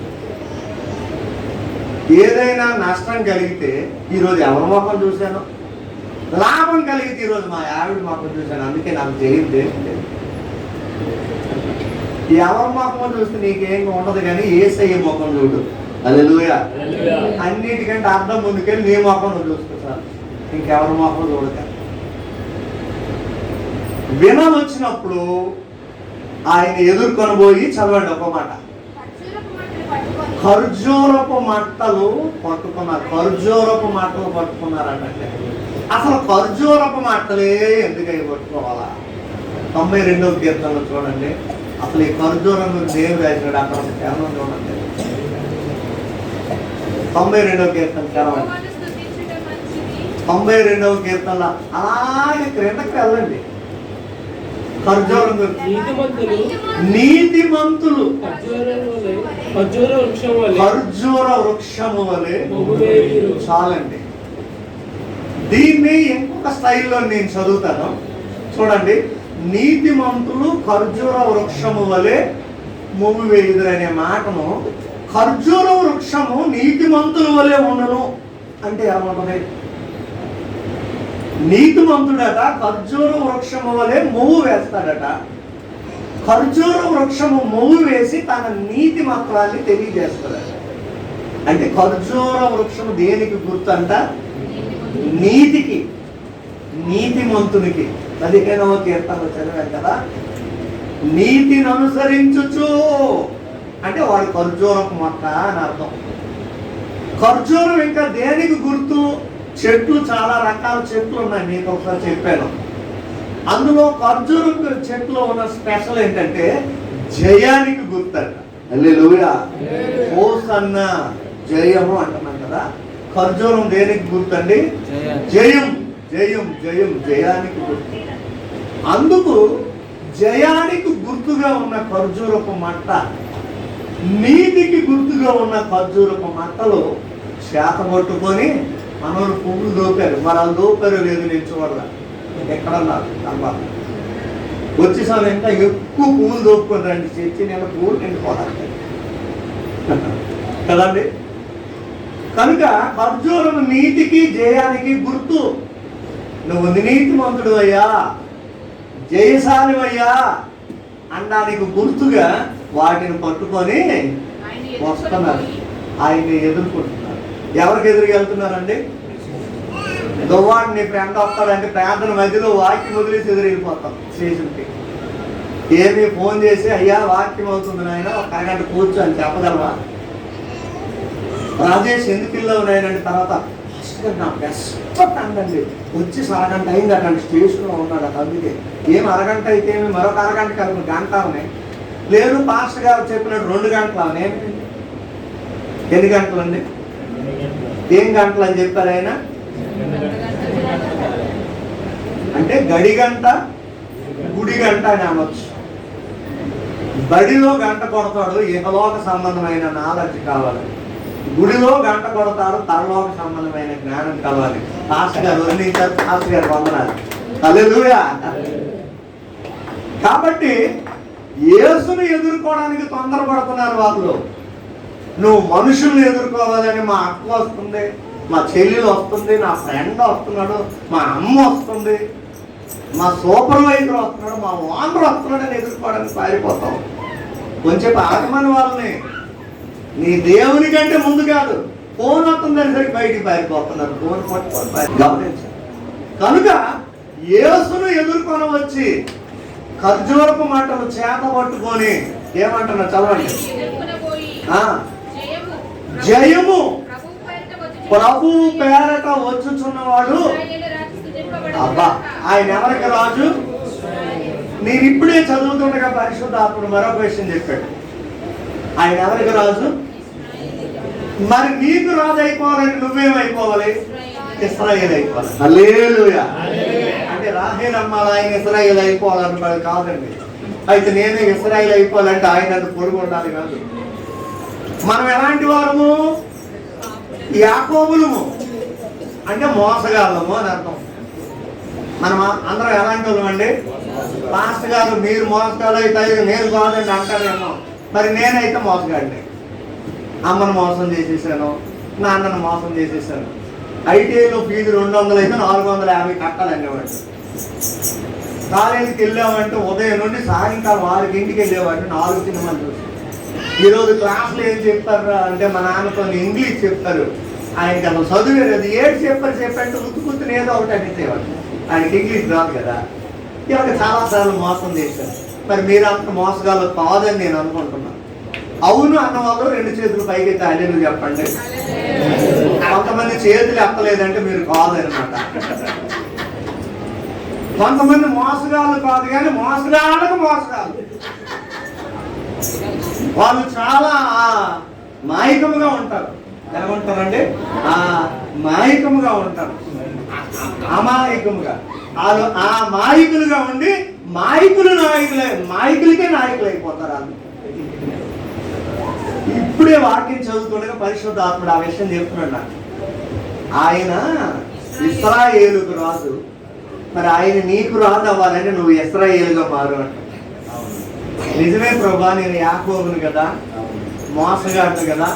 మాటల్లో మోసం, చూపుల్లో మోసం, వినికిడిలో మోసం, తలంపుల్లో మోసం, ఆలోచనలో మోసం, అన్నీ మోసమే. ఎందుకు మనిషి మోసగాడు అయ్యాడు అంటే ఇర్మియా 17:9 ఏమన్నాడండి? హృదయం అన్నిటికంటే మెయిన్ ఇంజినే మోసం. మరి ఇంజిన్ ఎలాగుంటే ఆ బండి అలా నడుస్తుంది. కానీ కొంతమంది చూడడానికి పెద్ద బండి స్పీడ్కి అంటే వెళ్ళడం. ఏ బాబు వెళ్ళరా నాయనంటే ఇంజిన్ బోర్కి వచ్చేసిందండి. అర్థమైందా? ఒకసారి మేము ప్రార్థనగా వెళ్తుంటే ఒక లారీ కూడా ఆపాడు. మా అందరికంటే పెద్ద ఆయన ఒక ఆయన ఉన్నాడు. ఆ గుంటలు వేగరమ్మను అంటున్నాడు లారీ డ్రైవర్. ఆయన మనిషి కొట్టుడు కానీ వయసు 50 అడిగిపోయింది. అది ఆయనకి తెలియదు. అప్పుడు మాతో ఉన్న ఒక మాస్టర్ గారు చెప్తాడు, ఆయన ఇంజిన్ పాడైపోయిందండి. చిన్నోడు గుంటడు అంటున్నాడు. మా అందరికంటే పెద్ద ఆయన. హృదయం అన్నిటికంటే అది ఫెయిల్ అయిపోయింది. అందుకే మనం మోసగాలం అయిపోయింది. సూటిగా మీ అందరికి ఒక ప్రశ్న అడుగుతున్నాను, చెప్తారా? నాకు చెప్పద్దు కానీ దేవుడికి చెప్పండి. నీలో ఇంకా మోసం ఉందా? ఇంకా ఏ విషయంలో మోసం చేస్తున్నాను మనుషుల్ని? ఒకటో వైపు. రెండో వైపు ఏ విషయంలో నువ్వు ఇంకా దేవుణ్ణి మోసం చేస్తున్నావు? బైబిల్లో యాకోబు మనుషులకు మాత్రమే మోసగాడు కానీ దేవుని దగ్గర మోసగాడు కానే కాదు. హల్లెలూయా. మరి నువ్వు మనుషుల దగ్గర మంచోడువేమో, దేవుని దగ్గర మోసగాడు అయితే నిన్నెవ్వడు క్షమించలేదు. ఆయన మనుషుల దగ్గర మోసగాడు కనుక దేవుడి దగ్గర నిజం ఒప్పుకుంటే ఆయన ఏం చేశాడంటే మోసమంతా తీసేసి ఇశ్రాయేలు అని పేరు మార్చేశాడు. హల్లెలూయా. గమనించండి, ఇంకే విషయంలో నువ్వు మోసం చేస్తున్నావు దేవుడిని? తల్లిదండ్రులను ఇంకే విషయంలో మోసం చేస్తున్నావు? నువ్వు నమ్ముకున్న పనిని, డ్యూటీని ఏ విషయంలో మోసం చేస్తున్నావు? నువ్వు చదువుతున్న చదువుని ఏ విషయంలో మోసం చేస్తున్నావు? నువ్వు నమ్ముకున్న భర్తను లేదా భార్యను పిల్లలను ఏ విషయంలో నువ్వు మోసం చేస్తున్నావు? కొంతమంది 8 గంటలు డ్యూటీ ఖచ్చితంగా 8 గంటలు చెయ్యాలి, కానీ చెయ్యరు. వదలొంగతో 4 గంటలే చేసి 8 గంటలు డ్యూటీ చేసినంత డబ్బులు తీసుకుంటారు. అది మోసం కదా? కొంతమంది తల్లిదండ్రులు కష్టపడి చెమటూర్చి తిండి లేకుండా వీళ్ళకి పుస్తకాలు కొనిచ్చేస్తారు. కానీ ఆ పుస్తకాల్లో ఒక 10 పాఠాలు ఉంటే 2 పాఠాలే చదివి పరీక్షల్లోకి వెళ్ళి ఫెయిల్ అయిపోతాడు. అది మోసం కదా? మోసం కాదా? చూసారా, ఏ విషయంలో ఇంకా నువ్వు మోసగాడిగా మోసగత్తిగా ఉన్నావేమో జాగ్రత్త. దేవునికి కనీసం రోజుకు ఒక 3 గంటల టైం దేవుడికి ఇవ్వాలి, నువ్వు ఇవ్వవు, మరి అది మోసం కదా? నీ సంపాదనలో దేవునికి కనీసం ఒక 10వ భాగమైన ఇవ్వాలి, ఇవ్వవు, అది మోసం కదా? దేవుడు నీకు ఇచ్చిన శక్తి సామర్థ్యం కొలది దేవుని సేవకి సువార్తకు నువ్వు ప్రకటించడానికి వెళ్ళవు, అది మోసం కదా?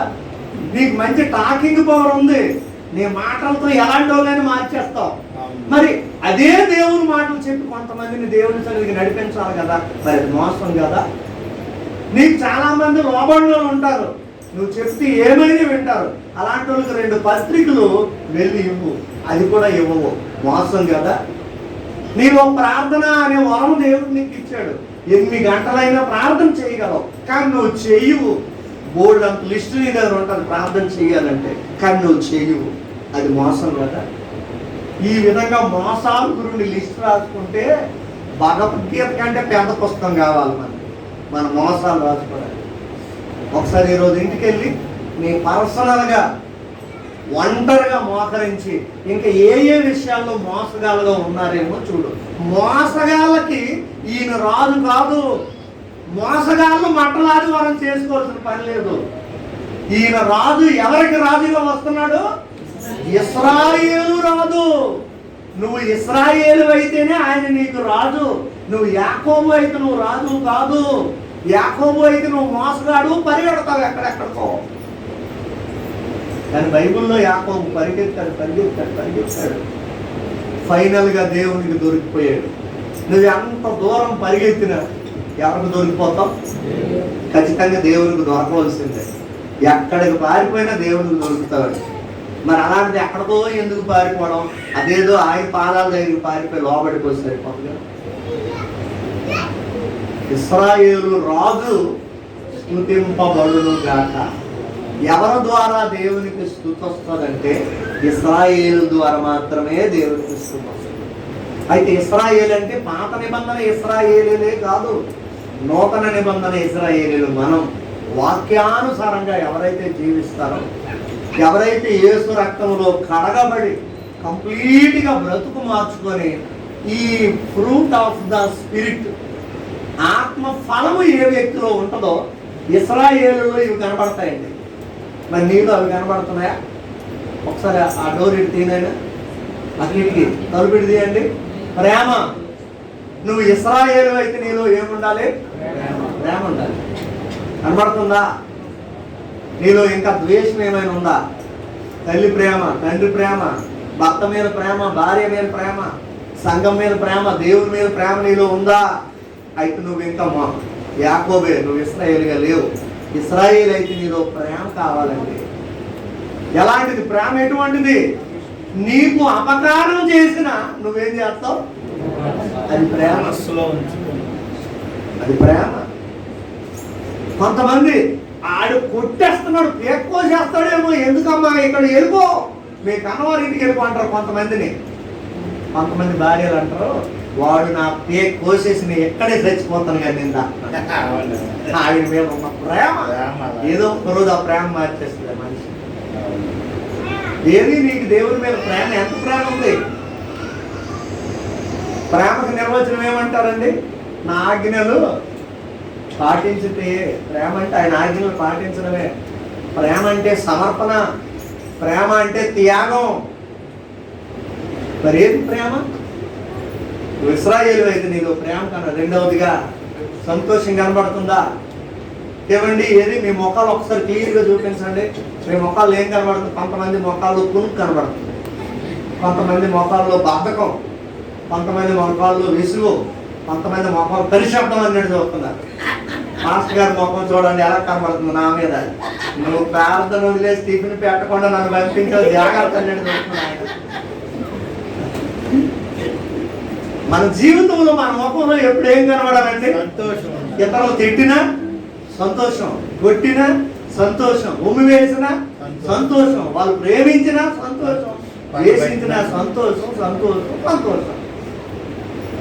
ఒక గొప్ప దైవజనుడు ఒకసారి సువార్త పిలిచాడు. మొన్న ఆ ఏరియాలు మళ్ళీ గుర్తొచ్చాయి విప్లవం కిందప్పుడు. మీ టీం అంతా రండి అన్నాడు. దత్తి నుండి టీం అంతా 20 మందిని తీసుకొని వెళ్ళాను. ఆయన ఆ ఊరిలోనే లేడు. ఈ కుర్రోలు రాను రాను రాను అంటే మోసేలాంటి కుర్రోలు వాళ్ళు. అంటే ఇప్పుడు మోసే సెట్ అయ్యాడు. స్టార్టింగ్ లో నాకు మోసే పరిచయం అయినప్పుడు ఎలాగైతే ఉన్నాడు అలాగనమాట. అంటూ తొందర అలాంటి కుర్రోలు రాను రాను అనుకున్న వాళ్ళని ఆడుతున్న వాళ్ళని తీసుకొచ్చి రండి ఒక అయ్యగారు పిలిచారు సేవకి వెళ్దామని బలవంతంగా పట్టుకెళ్ళారు.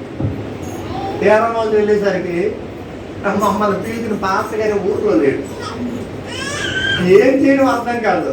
అప్పుడు అందరూ కుర్రోలే, నా వయసులో, అప్పుడు నా ఏజ్లోనే ఉన్నారు. అందరం ఒకే ఏజ్. మీకు అదే చెప్తామండి, పాస్టర్లు నమ్మకండి. చూడండి, నాకు చెప్తున్నారు వాళ్ళు కొత్తగా నమ్మిన వాళ్ళు. పాస్టర్లు నమ్మకండి పాస్టర్ గారు. ఇప్పుడు ఏం చేస్తామండి, తిరిగి వెళ్ళడానికి ఛార్జీకి డబ్బులు లేవు. నడుద్దామంటే 3 గంటల టైం నడాలి దత్తి. ఏం చేయాలో అర్థం కావడం లేదు. ఇక నా బయటికి తిట్టేసిన వాళ్ళు కొందరు, లోపల తిట్టుకున్న వాళ్ళు కొందరు నలుగురుండి. ఎంత స్టేజ్కి వచ్చేస్తారంటే నేను గట్టిగా మాట్లాడితే నన్ను ఉతికేస్తారన్నట్టు ఉన్నారు వాళ్ళు. అంత ఆకలి వేస్తుంది. దానికి తోడు ఎండ, ఏం చేయాలో అర్థం కాదు. మనసులో ప్రార్థన చేస్తున్న ప్రభువా, మరి ఈ టైంలో నువ్వు సంతోషంగా ఉండవన్నావు, నేను ఎలా సంతోషంగా ఉండగలను? నువ్వేదో అద్భుతం చేయి, ఏదో ఆశ్చర్యకార్యం చేయి. అప్పుడు కుర్రోలు అందరికీ చెప్పాను, బాబు ఎలాగా వచ్చేవరా నాయన, ఒక్కసారి ఊరంతా తిరిగి వెళ్ళిపోదాం. చెన్నూరే కదా 2 వీధులే. ఆదా తిప్పుతాడట, ఎండతో తిప్పుతాడట. మీరేం అనకండి, మీరు పాడకండి, ఏమనకండి, నేను ఒక్కడనే పాడుతాను అని కంజరి నేనే కొట్టుకొని, నేను ఒకటి నా స్వరం చాలా పెద్దది ఉండేదండి. మైక్ కూడా సరిపోదు, అంత పెద్ద స్వరం. నేను మా ఊర్లో పాట పాడితే పక్కన ఉన్న భీమవరం వినబడేది, మైక్ లేకుండా. అంత పెద్ద స్వరం నాది. అలాగ పాడుతుంటే వీళ్ళు ఇష్టం లేకపోయినా వెనకాల అలాగ వస్తున్నారు, ఇష్టం లేకుండా.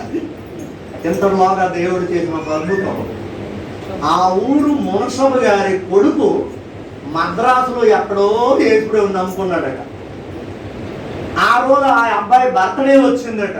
నానా నాకు బర్త్డే ఈరోజు వచ్చింది, నేను అక్కడికైతే రాను కానీ ఊరు మీద తిరుగుతారు కొందరు పాస్టర్లు. ఊరు మీద తిరుగుతారంటే మీరు ఇంకొకటి అనుకోకండి, అంటే సువార్త. ఊరు మీద తిరుగుతారు పేపర్లు పట్టుకొని. అలాంటి వాళ్ళు ఎవరైనా వస్తే నా పేరట భోజనాలు పెట్టండి అని అప్పుడే ఫోన్ చేసి.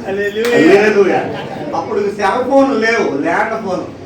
ఇక మునసబు గారు, ఒరే మన ఊరు మీద తిరిగిన వాళ్ళు ఎవరైనా వచ్చారంటే చూడండిరా, బైబుల్ పట్టుకొని యేసుప్రభు పాటలు పట్టుకొని. అంటే ఆ ఇంట్లో 7-8 మంది పని మనుషులు ఉన్నారు, వాళ్ళకి రైతులు పనులు చేస్తారు.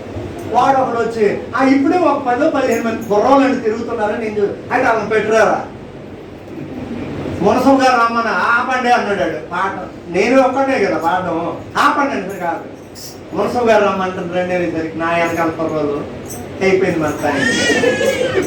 ఇక వీపులు వాయి పడేస్తాడు. అలాగని పారిపోవడం అంటే ఈ పాపం ఇతను ఒక్కడు, నేను ఒక్కడిని, మా ఊరు నాది ఎవరో నాకు తెలియదు కదా, ఈయన ఒక్కడిని వదిలేసి ఎలా పారిపోతాం? సరే కొన్ని చూద్దాం. నేను అనుకుంటున్నాను పాస్టర్ గారు నేను ముందే చెప్పేస్తాను, ఆ కొట్టింది ఏదో ముందు నన్ను కొడతారు, ఏం పర్లేదు. ఆయన లోపల ఉన్నాడండి. ఆ పాస్టర్ గారు ఎవరో అందులో లోపలికి రమ్మనంటే ఇంచుమించు 8-9 బొమ్మలు ఉంటాయి. అలాగే ఆఖరికి తీసుకెళ్ళిపోతున్నారు. కుర్రాలు బయట ఉండిపోయారు. సరే నేను లోపలికి వెళ్తాను, ఏదైనా ఇస్తే నేను తినేసి వస్తాను, మీరు బయటనే ఉంటారు. అలాగ చివరి వరకు తీసుకెళ్ళిపోతే అక్కడ ఆయన చైర్ ఉంటుంది కదా, సింహాసనం లాగా చైర్ మీద ఎలా ఊగుతూ బాబు నువ్వేనా పాస్టర్ అంటే అవునండి, మా బాబు మీ దేవుడు అని దిగిపోండు. ఇలాగే ఉన్నాయి, సేమ్ ఇలాగే మాట్లాడాడు. మా వాడు మీ దేవుడు దిగిపోండు, ఈరోజు ఆడికి పుట్టినరోజు, ఊరు మీద తిట్టిన రోజు ఎవరైనా వచ్చి భోజనాలు పెట్టమన్నారు, మీరు ఇంకో 1 గంట 2 గంటలు తిరిగిసి రండి, మేము భోజనాలు రెడీ చేస్తాం, వెళ్ళిపోండి అన్నాడు. బయటకు వచ్చేసారు. బయటకు వచ్చేసరికి వీళ్ళందరూ జుత్తి ఎలాగుందో, చట్టం అలిగిందేమో, ఎక్కడ ఏమో చూస్తుంటారు. పాస్టర్ గారు ఏంటి పర్లేదు రండి అని మళ్ళీ వెళ్ళిపోయి మళ్ళీ అలాగ పాటలు పాడుతుండేసరికి మరలా వచ్చారు, భోజనాలు పెట్టారు. వీళ్ళు అనుకున్నటువంటి అనుకున్నటువంటి భోజనాలు కాదండి, అద్భుతమైన భోజనాలు పెట్టారు. బూరెలతో సహా పులిహోర మొత్తం చాలా మునసబు కదా, ఆ ఊరికి నాయుడు ఆయన. అందరికి భోజనం, అందరూ బాగా తృప్తిగా తిన్నారంటే తిన్నాం. సరే అదేటో చేస్తారట, చేసి వెళ్ళిపోండి అన్నాడు. అంటే ప్రార్థన. 29 సంవత్సరాల క్రితం జరిగిన సంఘటన నేను ఇప్పుడు చెప్తున్నాను. 29 సంవత్సరాల క్రితం జరిగిన విషయం. అప్పుడు నా వయసు 21. అప్పుడు జరిగిన సంగతి. ప్రార్థన చేస్తాను. సరే చేసుకోండి అన్నాడు. కళ్ళు మూయండి సార్ ఒక్క నిమిషం. అలా కళ్ళు మొక్కని ప్రార్థన చేస్తాను. ఎల్లురా దక్షిణ పట్టుకొని వచ్చి తనకి ఇచ్చారు అన్నాడు. దక్షిణ అంటే ఏంటి? హల్లెలూయా. ఆ కానుక ఎంత వచ్చిందంటే మా సాధ్యానికి సరిపడా మిగిలిపోయింది. చప్పట్లు కొట్టి ప్రభుత్వం. ఇలాంటివి కొన్ని వేల సంఘటనలు దేవుడు నా లైఫ్ లో చేశాడు. మచ్చుకి ఇది ఒక్కటి చెప్పాను. మొన్న అదే ఏరియా వెళ్ళాను సేవకి. ఒక అప్పుడు ఆ ఊరు గుర్తొచ్చింది అనమాట. ప్రభువా ఆ ఊరే కదా వచ్చాను, నీకు స్తోత్రం అయింది. కాబట్టి ఇశ్రాయేలు రాజు, ఇశ్రాయేలుకు మాత్రమే ఆయన రాజు. అందుకే ఇప్పటికీ ప్రపంచం అంతా అంటున్న పేరేంటే ఇశ్రాయేలీయుల దేవుడు అండి. మాకెందుకు చెప్తారు భారతదేశంలో? అక్కడికి వెళ్ళి చెప్పుకోండి, ఇక్కడ వద్దు. ఇక్కడ మాకు కావాల్సిందంతా జై శ్రీరామ్. మొన్న ఒక సువార్త టీంలోకి వచ్చేసారు. అక్కడ జై శ్రీరామ్ చూడండి. వాళ్ళకి తెలిసి తెలియకపోయినా కరెక్ట్ మాట చెప్తున్నారు. మీరు చెప్పే దేవుడు, మీరు నమ్మే దేవుడు ఎవరికి దేవుడు? ఇశ్రాయేలు దేవుడు. నిజమే, ఇశ్రాయేలు దేవుడే. ఆ దేవుడే మనకు దేవుడు, అందరికీ దేవుడు అనే సంగతి ఇంకా తెలియదు. ఇశ్రాయేలు దేవుడు మాత్రమే స్తుతించబడతాడు.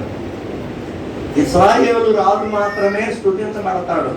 కనుక ఆయన నీకు రాజు అవ్వాలంటే, నీకు దేవుడు అవ్వాలంటే నువ్వేమైపోవాలి?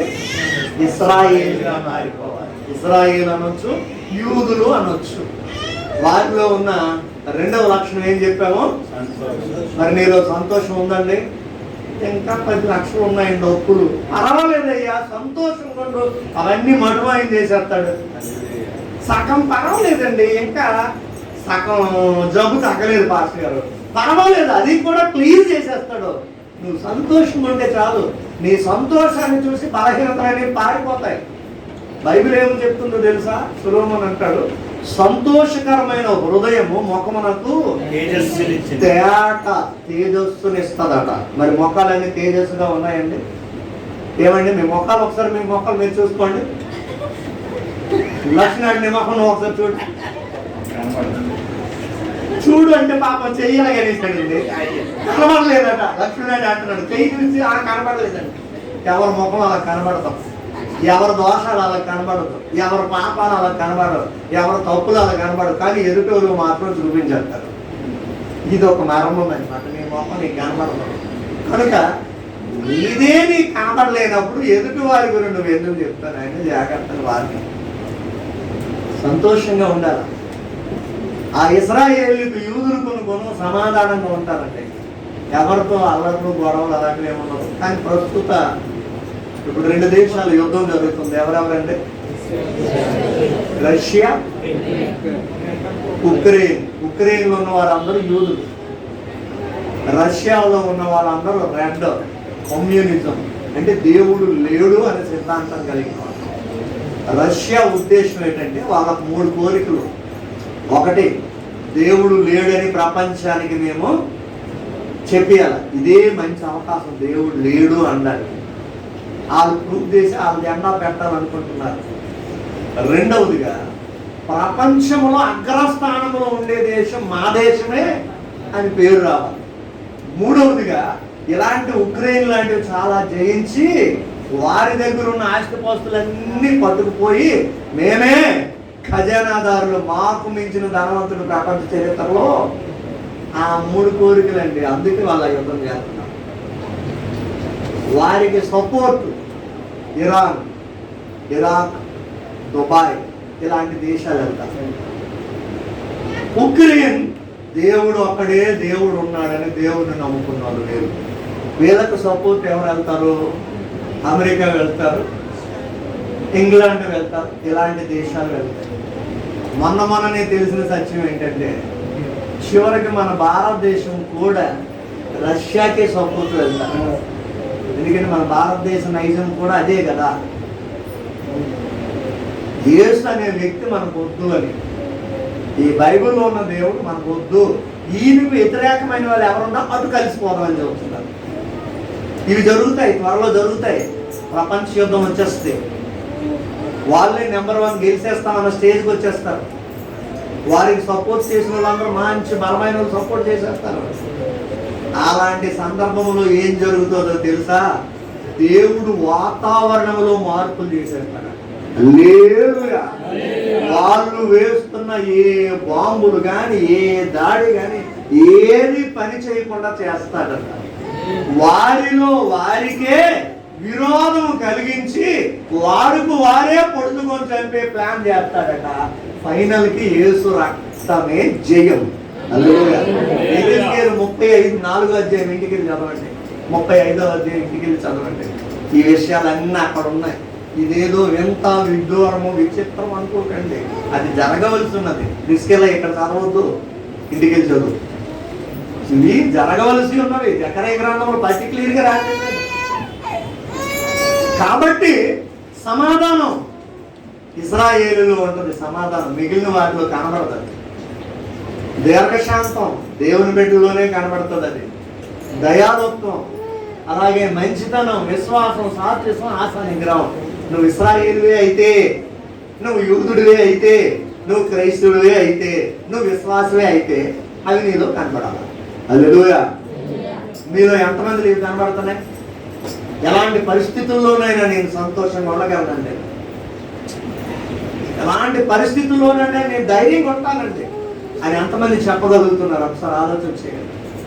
అందుకే ఆయన ఇదిగో ఇశ్రాయేలు రాజు, ఇశ్రాయేలు రాజు స్తుతింపబడునుగాక, దేవుని పేరట వచ్చువాడు ఆశీర్వదించబడునుగాక అని ఆ మాట మరలా చదవండి. అక్కడ సియోనుకు స్తుతింపబడునుగాక అని కేకలు వేస్తున్నారటండి వాళ్ళు. చూడండి, ఈ దినమున మట్టలు పట్టుకొని, ఖర్జూరపు మట్టలు చేత పట్టుకొని ఆయన ఆరాధన చేయడానికి ఎదురు వస్తున్నారట. ఆయన ఎదుర్కొంటున్నారు. ఆయన వచ్చిన తర్వాత నెమ్మదిగా వెళ్ళొచ్చులే అనలేదు. అది యేసుప్రభు ఎలాగే విషయం వస్తాడు కదా, ఆయన ఎక్కడికి వస్తాడో చూసుకొని, ఆయన వచ్చిన తర్వాత అందరూ వచ్చారో లేదో చూసుకొని, అందరూ వచ్చేసిన తర్వాత అప్పుడు మనం బాగా తయారైపోయి ముందే వెళ్ళామనుకో పౌడర్లు అన్నీ పోతాయి, అది అంతా అయిపోయిన మధ్యలో వద్దాంలే అనుకోలేదండి. అది ఆయన రాకముందు వీళ్ళే ఆయన ఎదుర్కొన్నారు. మీ అందరికీ మెసేజ్లు పెట్టాం 7 గంటలకి, కొంతమంది 6 గంటలకు వచ్చేసారు. సంతోషమే, తెలియకపోయి వచ్చేసారు. కొంతమంది తెలుసు కూడా 8 గంటలకు వచ్చారు. అంటే మీరు యేసుని ఎదుర్కొనే టైంమేనా? రేపొద్దున యేసు వచ్చేటప్పుడు ఇలాగే ఎదుర్కొంటే మనం ఏం చేయబడతామండి? విడవబడతాం. మనం అనుకున్నట్టుగా ఆయన రాడు, మనం అనుకున్న టైంలో ఆయన రాడు. ఆయన అనుకున్నట్టుగా ఆయన టైం పెడతాడు. ఆయన టయానికి మనం వెళ్ళేవాళ్ళు తప్ప రాను రాను విశ్వాసంలో మొండి అయిపోకూడదు. జాగ్రత్త. ఎదుర్కొని వచ్చారండి. ఎందుకంటే అంతకు ముందు వాళ్ళకి ప్రవచనం ఒకటి గుర్తుంది. ఏంటది? సియోను కుమారి భయపడకు, ఇదిగో నీ రాజు. దేని మీద వస్తున్నాడండి? అందరూ చెప్పండి. యేసు ప్రభువు దేని మీద వస్తున్నారు? మనం కూడా మనిషిని గాడిదని కొనుక్కుంటే అంత బాగుండదు. సాలూరు ఖాళీ అయిపోతాడు. సాలూరు నిండా గాడిదలేదు. గాడిదనే ఎందుకు ఎన్నుకున్నాడు? ఆ ముందు పాత నిబంధనలో రాశాడు, విలువలేనిది, పనికి మాలినది, అసహ్యమైనది, ఎవరికి అక్కర్లేనిది, అందరూ చీగొట్టింది గాడిద. అలాంటి గాడిదనే ఎన్నుకున్నాడండి. పాత నిబంధనలో ప్రవచనాలు ఉన్నాయి, నెరవేరాలి. అందుకే యేసుక్రీస్తు ప్రభు కూడా బోధకుడా, ప్రభువా మనం రేపు యెరూషలేం వెళ్తున్నాం కదా, మరి ఆ యెరూషలేం వారు మీకు పెద్ద యాత్ర చేయిస్తారు, పెద్ద పండగ చేస్తారు, ఏం చేయమంటావు, ఏం తెమ్మంటావు, ఏది కావాలంటే ఆ ఎదురుగా ఉన్న గ్రామానికి వెళ్ళి కట్టబడి ఉన్న గాడిద ఉంటుంది. ఎలా ఉందండి? కట్టబడి ఉంది అంటే దాన్ని కట్టిన ఒక ఓనర్ ఉన్నాడు. జాగ్రత్తగా వినండి. ఊరు మీద తిరిగిన గాడిద వద్దు ఆయనకి. కట్టుతూ ఉంది అంటే దాన్ని కట్టిన యజమానుడు ఒకడు అంటే ఈ గాడిద ఊరికే గాలికి తిరిగిన గాడిద కాదు, ఒక యజమానుని దగ్గర ఉన్న గాడిద కనుక యజమానుని కట్టిన కట్టుకు లోపడిపోయి అక్కడ అలాగా ఉండిపోయింది. ఎప్పుడైనా చూడండి, గాడిదలు కానీ పశువులు కానీ ఎద్దులు కానీ గేదెలు కానీ నువ్వు ఒక చిన్న కొయ్యి కట్టిపడేస్తావు కదండి. ఒక 2 ఎడ్లు తలంచుకుంటే ఎంత బరువులు ఆగుతాయండి? ఉదాహరణకి జాకబ్ చెప్తాడు, వ్యవసాయదారుడు కాబట్టి. ఒక 2 ఎడ్లు కూసారనుకోండి బండి, ఎంత బరువులు ఆగుతాయి?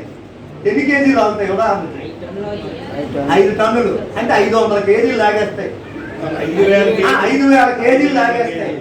అయితే 5,000 కేజీలు లాగిన ఎద్దుకి ఆటలో ఒక 2-3 మూరల మొక్క, ఒక కొయ్యి ఏమాత్రం లాగడానికి లాగలేదా? కానీ మరి ఎందుకు లాగదు? నా యజమానుడు నన్ను పోషిస్తున్నాడు, నా యజమానుడు నన్ను రక్షిస్తున్నాడు, నా యజమానుడు నాకు కుడిది పెడుతున్నాడు, తిండి పెడుతున్నాడు, గడ్డి పెడుతున్నాడు. నా యజమానుడు నేను లోబడి ఉండాలి కదని ఆ చుట్టుపక్కల వర్షం పడుతున్నా వర్షంలో తడిసిపోయే ఉంటుంది.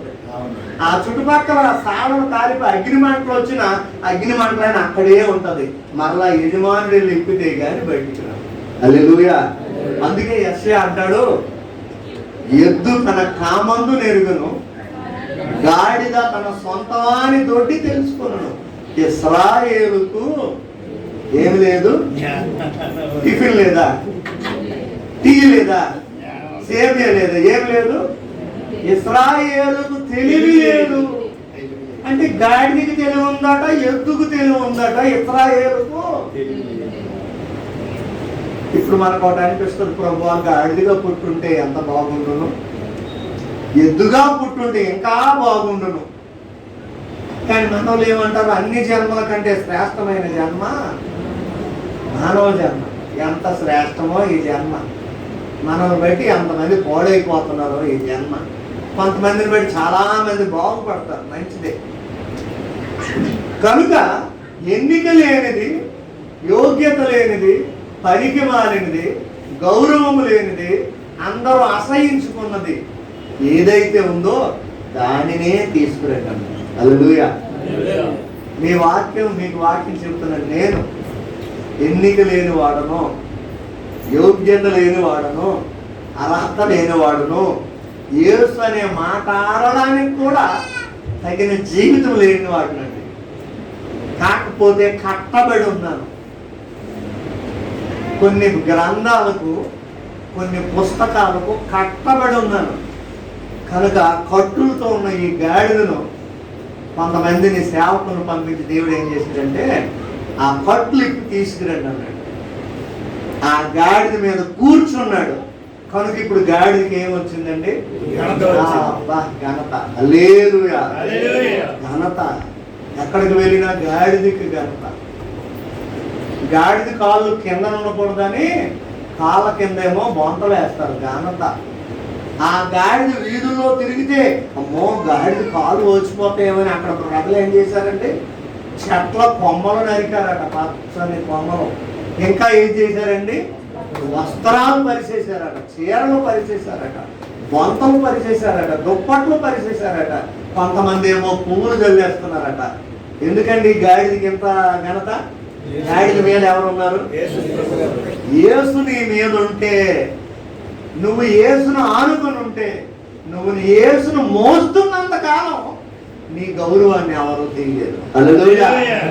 ఏ రోజు యేసుని ప్రభా నేను మోయలేను, పక్కనుండు, ఎంతకైనా మోస్తాను, ఎంతకైనా ఉపవాసం ఉంటాను, ఎంతకైనా ప్రార్థన చేస్తాను, ఎన్ని రోజులు లెంటి డైసులు చేస్తాను, ఎన్ని రోజులు హోల్ నెట్ నాకు నువ్వు పక్కన ఉంది ఆయన అని పక్కన పెట్టామనుకోండి, ఈ గాడిని తిప్పి తిప్పి కొడేస్తాను. మీకు తెలుసా, యెరూషలేములో అదే జరిగిందట. ఉదయం మోసిన ఆగాడిదే సాయంకాలం లోపలికి వెళ్తే తగిలి కొట్టేశారట. అదేంటి ఉదయమే ఈ గాడిదకి ఇన్ని చేశారని ఒకడు అడిగితే అప్పుడు దాని మీద వేసుకున్నాడు కాబట్టి చేసి, ఇప్పుడు ఆయన లేడు, ఇదేంటి మాకు? నువ్వు యేసును మోసినంత వరకే నీకు విలువ. అర్థమైందండి? వాక్యానుసారంగా జీవించినంత వరకే నీకు విలువ. దేవుళ్ళలో కరెక్ట్గా ఉన్నంత వరకే నీకు విలువ. తర్వాత విలువ ఉండదు, జాగ్రత్త. కొంతమంది అనుకుంటారు నాకు గొప్ప విలువ ఉందండి మా ఊర్లో, ఎందుకంటే మా ఊరికి నేనే నెంబర్ 1, నాకు గొప్ప విలువ ఉంది. బోల్డ్ అని భూములు ఉన్నాయి, గొప్ప విలువ ఉంది, బోల్డ్ అంత డబ్బు ఉంది, గొప్ప విలువ ఉంది, నేనే పొడుగ్గా ఉన్నాను బలంగా ఉన్నాను అనుకుంటారు. వాటిని బట్టి ఉన్న విలువ ఎప్పుడు మనిషికి ఉండదు. ఫర్ ఎగ్జాంపుల్ గొప్ప గొప్ప నాయకులు ఉన్నారు, 5 సంవత్సరాలు గొప్ప విలువలు ఇచ్చాం కదా మనం. ఇప్పుడేంటాం, ఆడున్నప్పుడు అలాగే చేశాడండి, ఈడున్నప్పుడు చూడండి అంత విలువ తీసేసాం. అప్పుడేమన్నాం, సీఎం గారు పిఎం గారు నాయకులు ఇలాగన్నాం. అదే నోటితో ఇప్పుడు ఏంటంటాను, ఆడు ఈడని అంత చీప్గా మాట్లాడేస్తాను అండి అంటే ఆ విలువ ఆ అధికారం ఉన్నంత వరకే, అధికారం దిగిపోతే మరి అంటలే.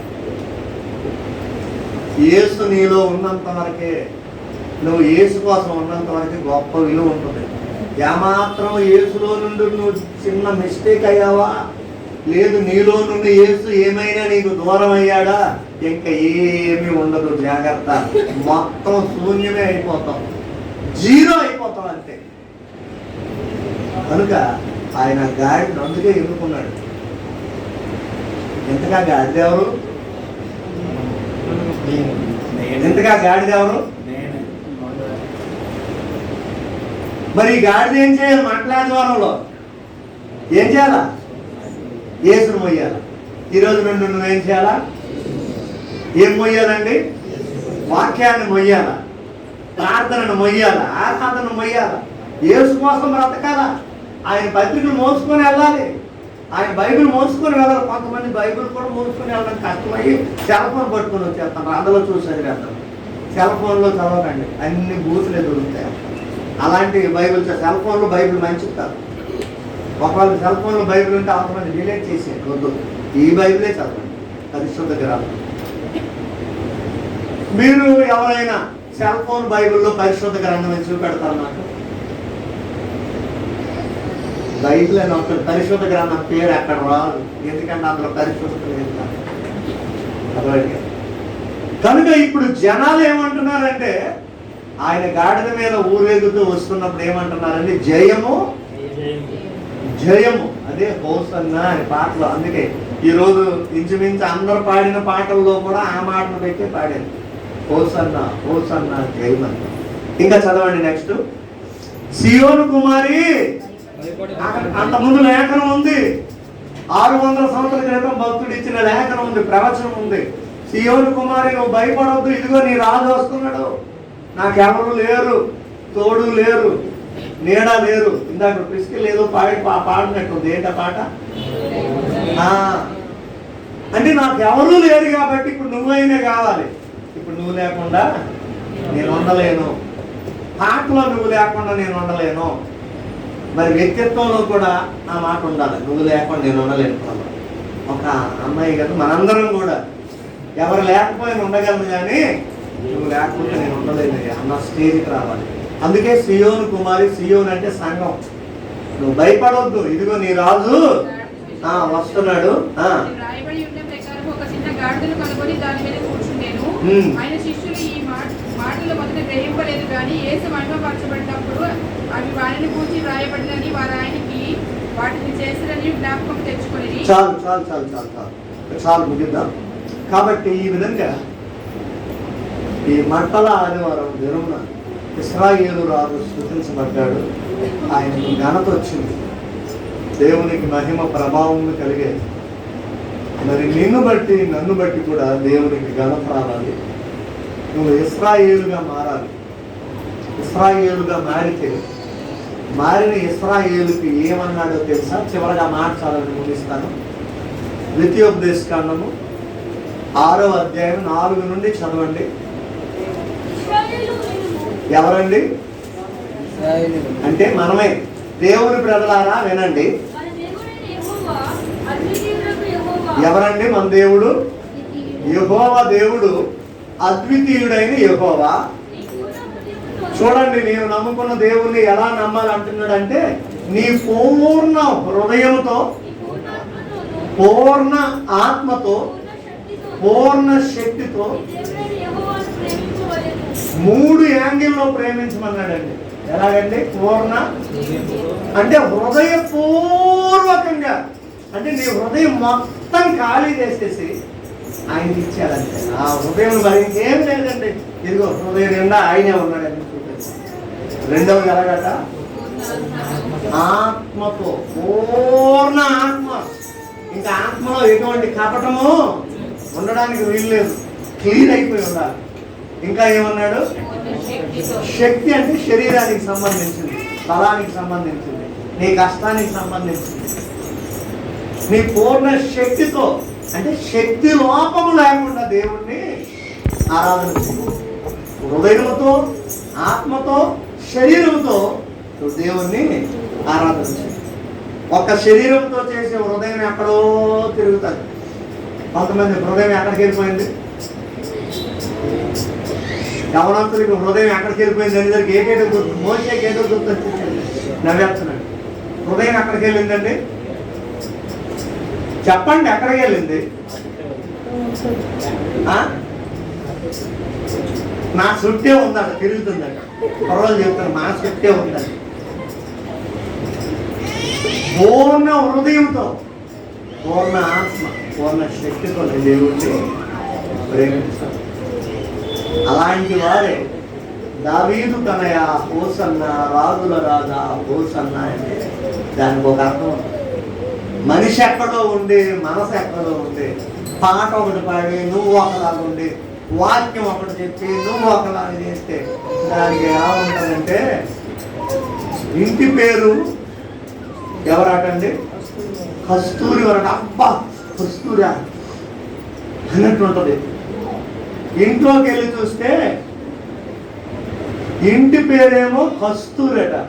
మొన్న కస్తూరి అని ఒక సిస్టర్ గారు ఒక పాట పాడేశారు. ఎలీషా భాస్కర్ గారి ఇంట్లో అద్భుతమైన పాట పాడింది ఆవిడ, పెద్ద వయసు. కొంతమంది ఇంటి పేరు కస్తూరి వారట. ఇంటికి వెళ్ళి చూసేసరికి కోడి పీతలు పంపులు వేస్తాడు, చెమటాలన్నమాట. మరి అలాగే చెప్తాను, నేను అదే చెప్తాను, నాకు అదే తెలుసు. పేరు ఒకలాగా ఉండి నువ్వు ఒకలాగా ఉండగా, పాట ఒకటి పాడి నువ్వు ఒకలాగా ఉండగా, నాదు జీవితము మారిపోయిందని పాడుతున్నావు. నా జీవితం మారిపోయింది, మారకుండా మారిపోయిందని ఎలా పాడుతావండి? అందుకే బయట లోపల ఒకలాగే ఉండాలండి. దేవుని లోపల ఒకలాగా, బయట అలా ఫ్రీగా ఉండాలి, అంతే. అలా ఉన్నారండి. అలాంటి వారి ద్వారానే దేవునికి ఏమొస్తుందట? మహిమ వస్తుంది, ఘనత వస్తుంది, ప్రభావం వస్తుంది. ఆనాటి మతల ఆదివారం రోజు అదే జరిగింది. ప్రజలందరూ ఆయన ఎదుర్కొని గాన ప్రతిగానములు చేసి ఆయన ఆరాధన చేశారు. యెరూషలేము వీధులంతా తిప్పారు. అందుకని ఈ రోజుల్లో కూడా మరి ఇప్పుడు వీలు కాని పరిస్థితులు అవుతున్నాయి. కానీ ఈ మట్టల ఆదివారం సరిగ్గా మన క్రైస్తవ సహోదరులందరూ కూడా మట్టలు కొట్టుకొని దావీదు తన అహూసన్నని వీధులు తిరిగి సువార్త చేస్తున్నారు. ప్రజెంట్ మనకి ఎలా ఉందంటే ప్రాబ్లంగా ఉంది. సువార్తలో చెయ్యనివ్వడం లేదు, కేకలు వేయనివ్వడం లేదు. వాళ్ళు ఎన్ని కేకలైనా వేసుకోవచ్చు. దేవుడు ఆ స్థితి మన ప్రాంతంలో నుండి తీసేయాలని ప్రార్థించాడు. కనుక ఇశ్రాయేలు రాజు అయినా, ఇశ్రాయేలుకు రాజుగా రాబోతున్నాడు. ఇశ్రాయేలుకు దేవుడు అయినా, దేవుళ్ళకు దేవుడుగా రాబోతున్నాడు. మరి నువ్వు ఇశ్రాయేలువేనా? ఇంకా యాకోబు జీవితం నీలో ఉందా? ఉంటే తీసేసి కంప్లీట్గా ఇశ్రాయేలు అని దేవుని చేత పిలిపించుకోవాలి. ఇశ్రాయేలు అంటే దేవుని జనాంగము, నా ప్రజలు, నా కుమార్తెలు, నా కుమారులు అన్నాడు పత్రికలో. ఆ విధంగా ఉండి ప్రభు కొరకు సాక్షులుగా బ్రతికి ఇలాంటి ఆరాధనలు, ఇలాంటి పండుగలు జరిగించుకొని ప్రభు కృపలో వర్ధలు చేద్దాం. దేవుడి మాటలు దీవించుగాక. ప్రార్థన చేద్దామండి, ఏకీభవించండి, ప్రార్థన చేద్దాం. పరిశుద్ధుడు అయిన ప్రభువా, ప్రేమ కలిగిన తండ్రి, మీకు వందనాలు. మీ చిత్తంలో మీ కృపను బట్టి ప్రార్థిస్తున్నాము. ఆనాడు యెరూషలేము వీధుల్లో గాడిద మీద మీరు ఆశీనుడై ఉన్నప్పుడు హోసన్న జయము, హోసన్న జయము అన్నది. నువ్వు ఇశ్రాయేలు రాజువు, నీతిపరుడు, న్యాయపరుడు, న్యాయము తీర్చడానికి రాజాది రాజుగా రాబోతున్నావు. ఆనాడు గాడిదని ఎన్నుకున్నావు, ఇప్పుడు గాడిద లాంటి నన్ను మమ్ములను ఎన్నుకున్నావు, మా ద్వారా నీకు మహిమ రావాలని కోరుతున్నావు. వీధులు తిరిగి నిన్ను గూర్చి సాక్ష్యం చెప్పాలని కోరుతున్నావు. నీవు మా పైన ఉంటేనే ఘనత, నీవు మా పైన ఉంటేనే విలువ, నీవు మా పైన ఉంటేనే అధికారం, నీవు మా పైన ఉంటే ఏదైనా మాకు సాధ్యమే. అటువంటి కృపలో ప్రతి ఒక్కరూ వర్ధిల్లడానికి నీ కృప దయచేసి మీరే మహిమ పొందడం, క్రితమైన వాక్యం అందరూ ఫలించడం సహాయం చేసి దినాశీర్వాదాలతో నింపమని మహిమ పొందడం. సమస్త మహిమ ఘనత ప్రభావములు మీకే సమర్పణ చేసుకోండి.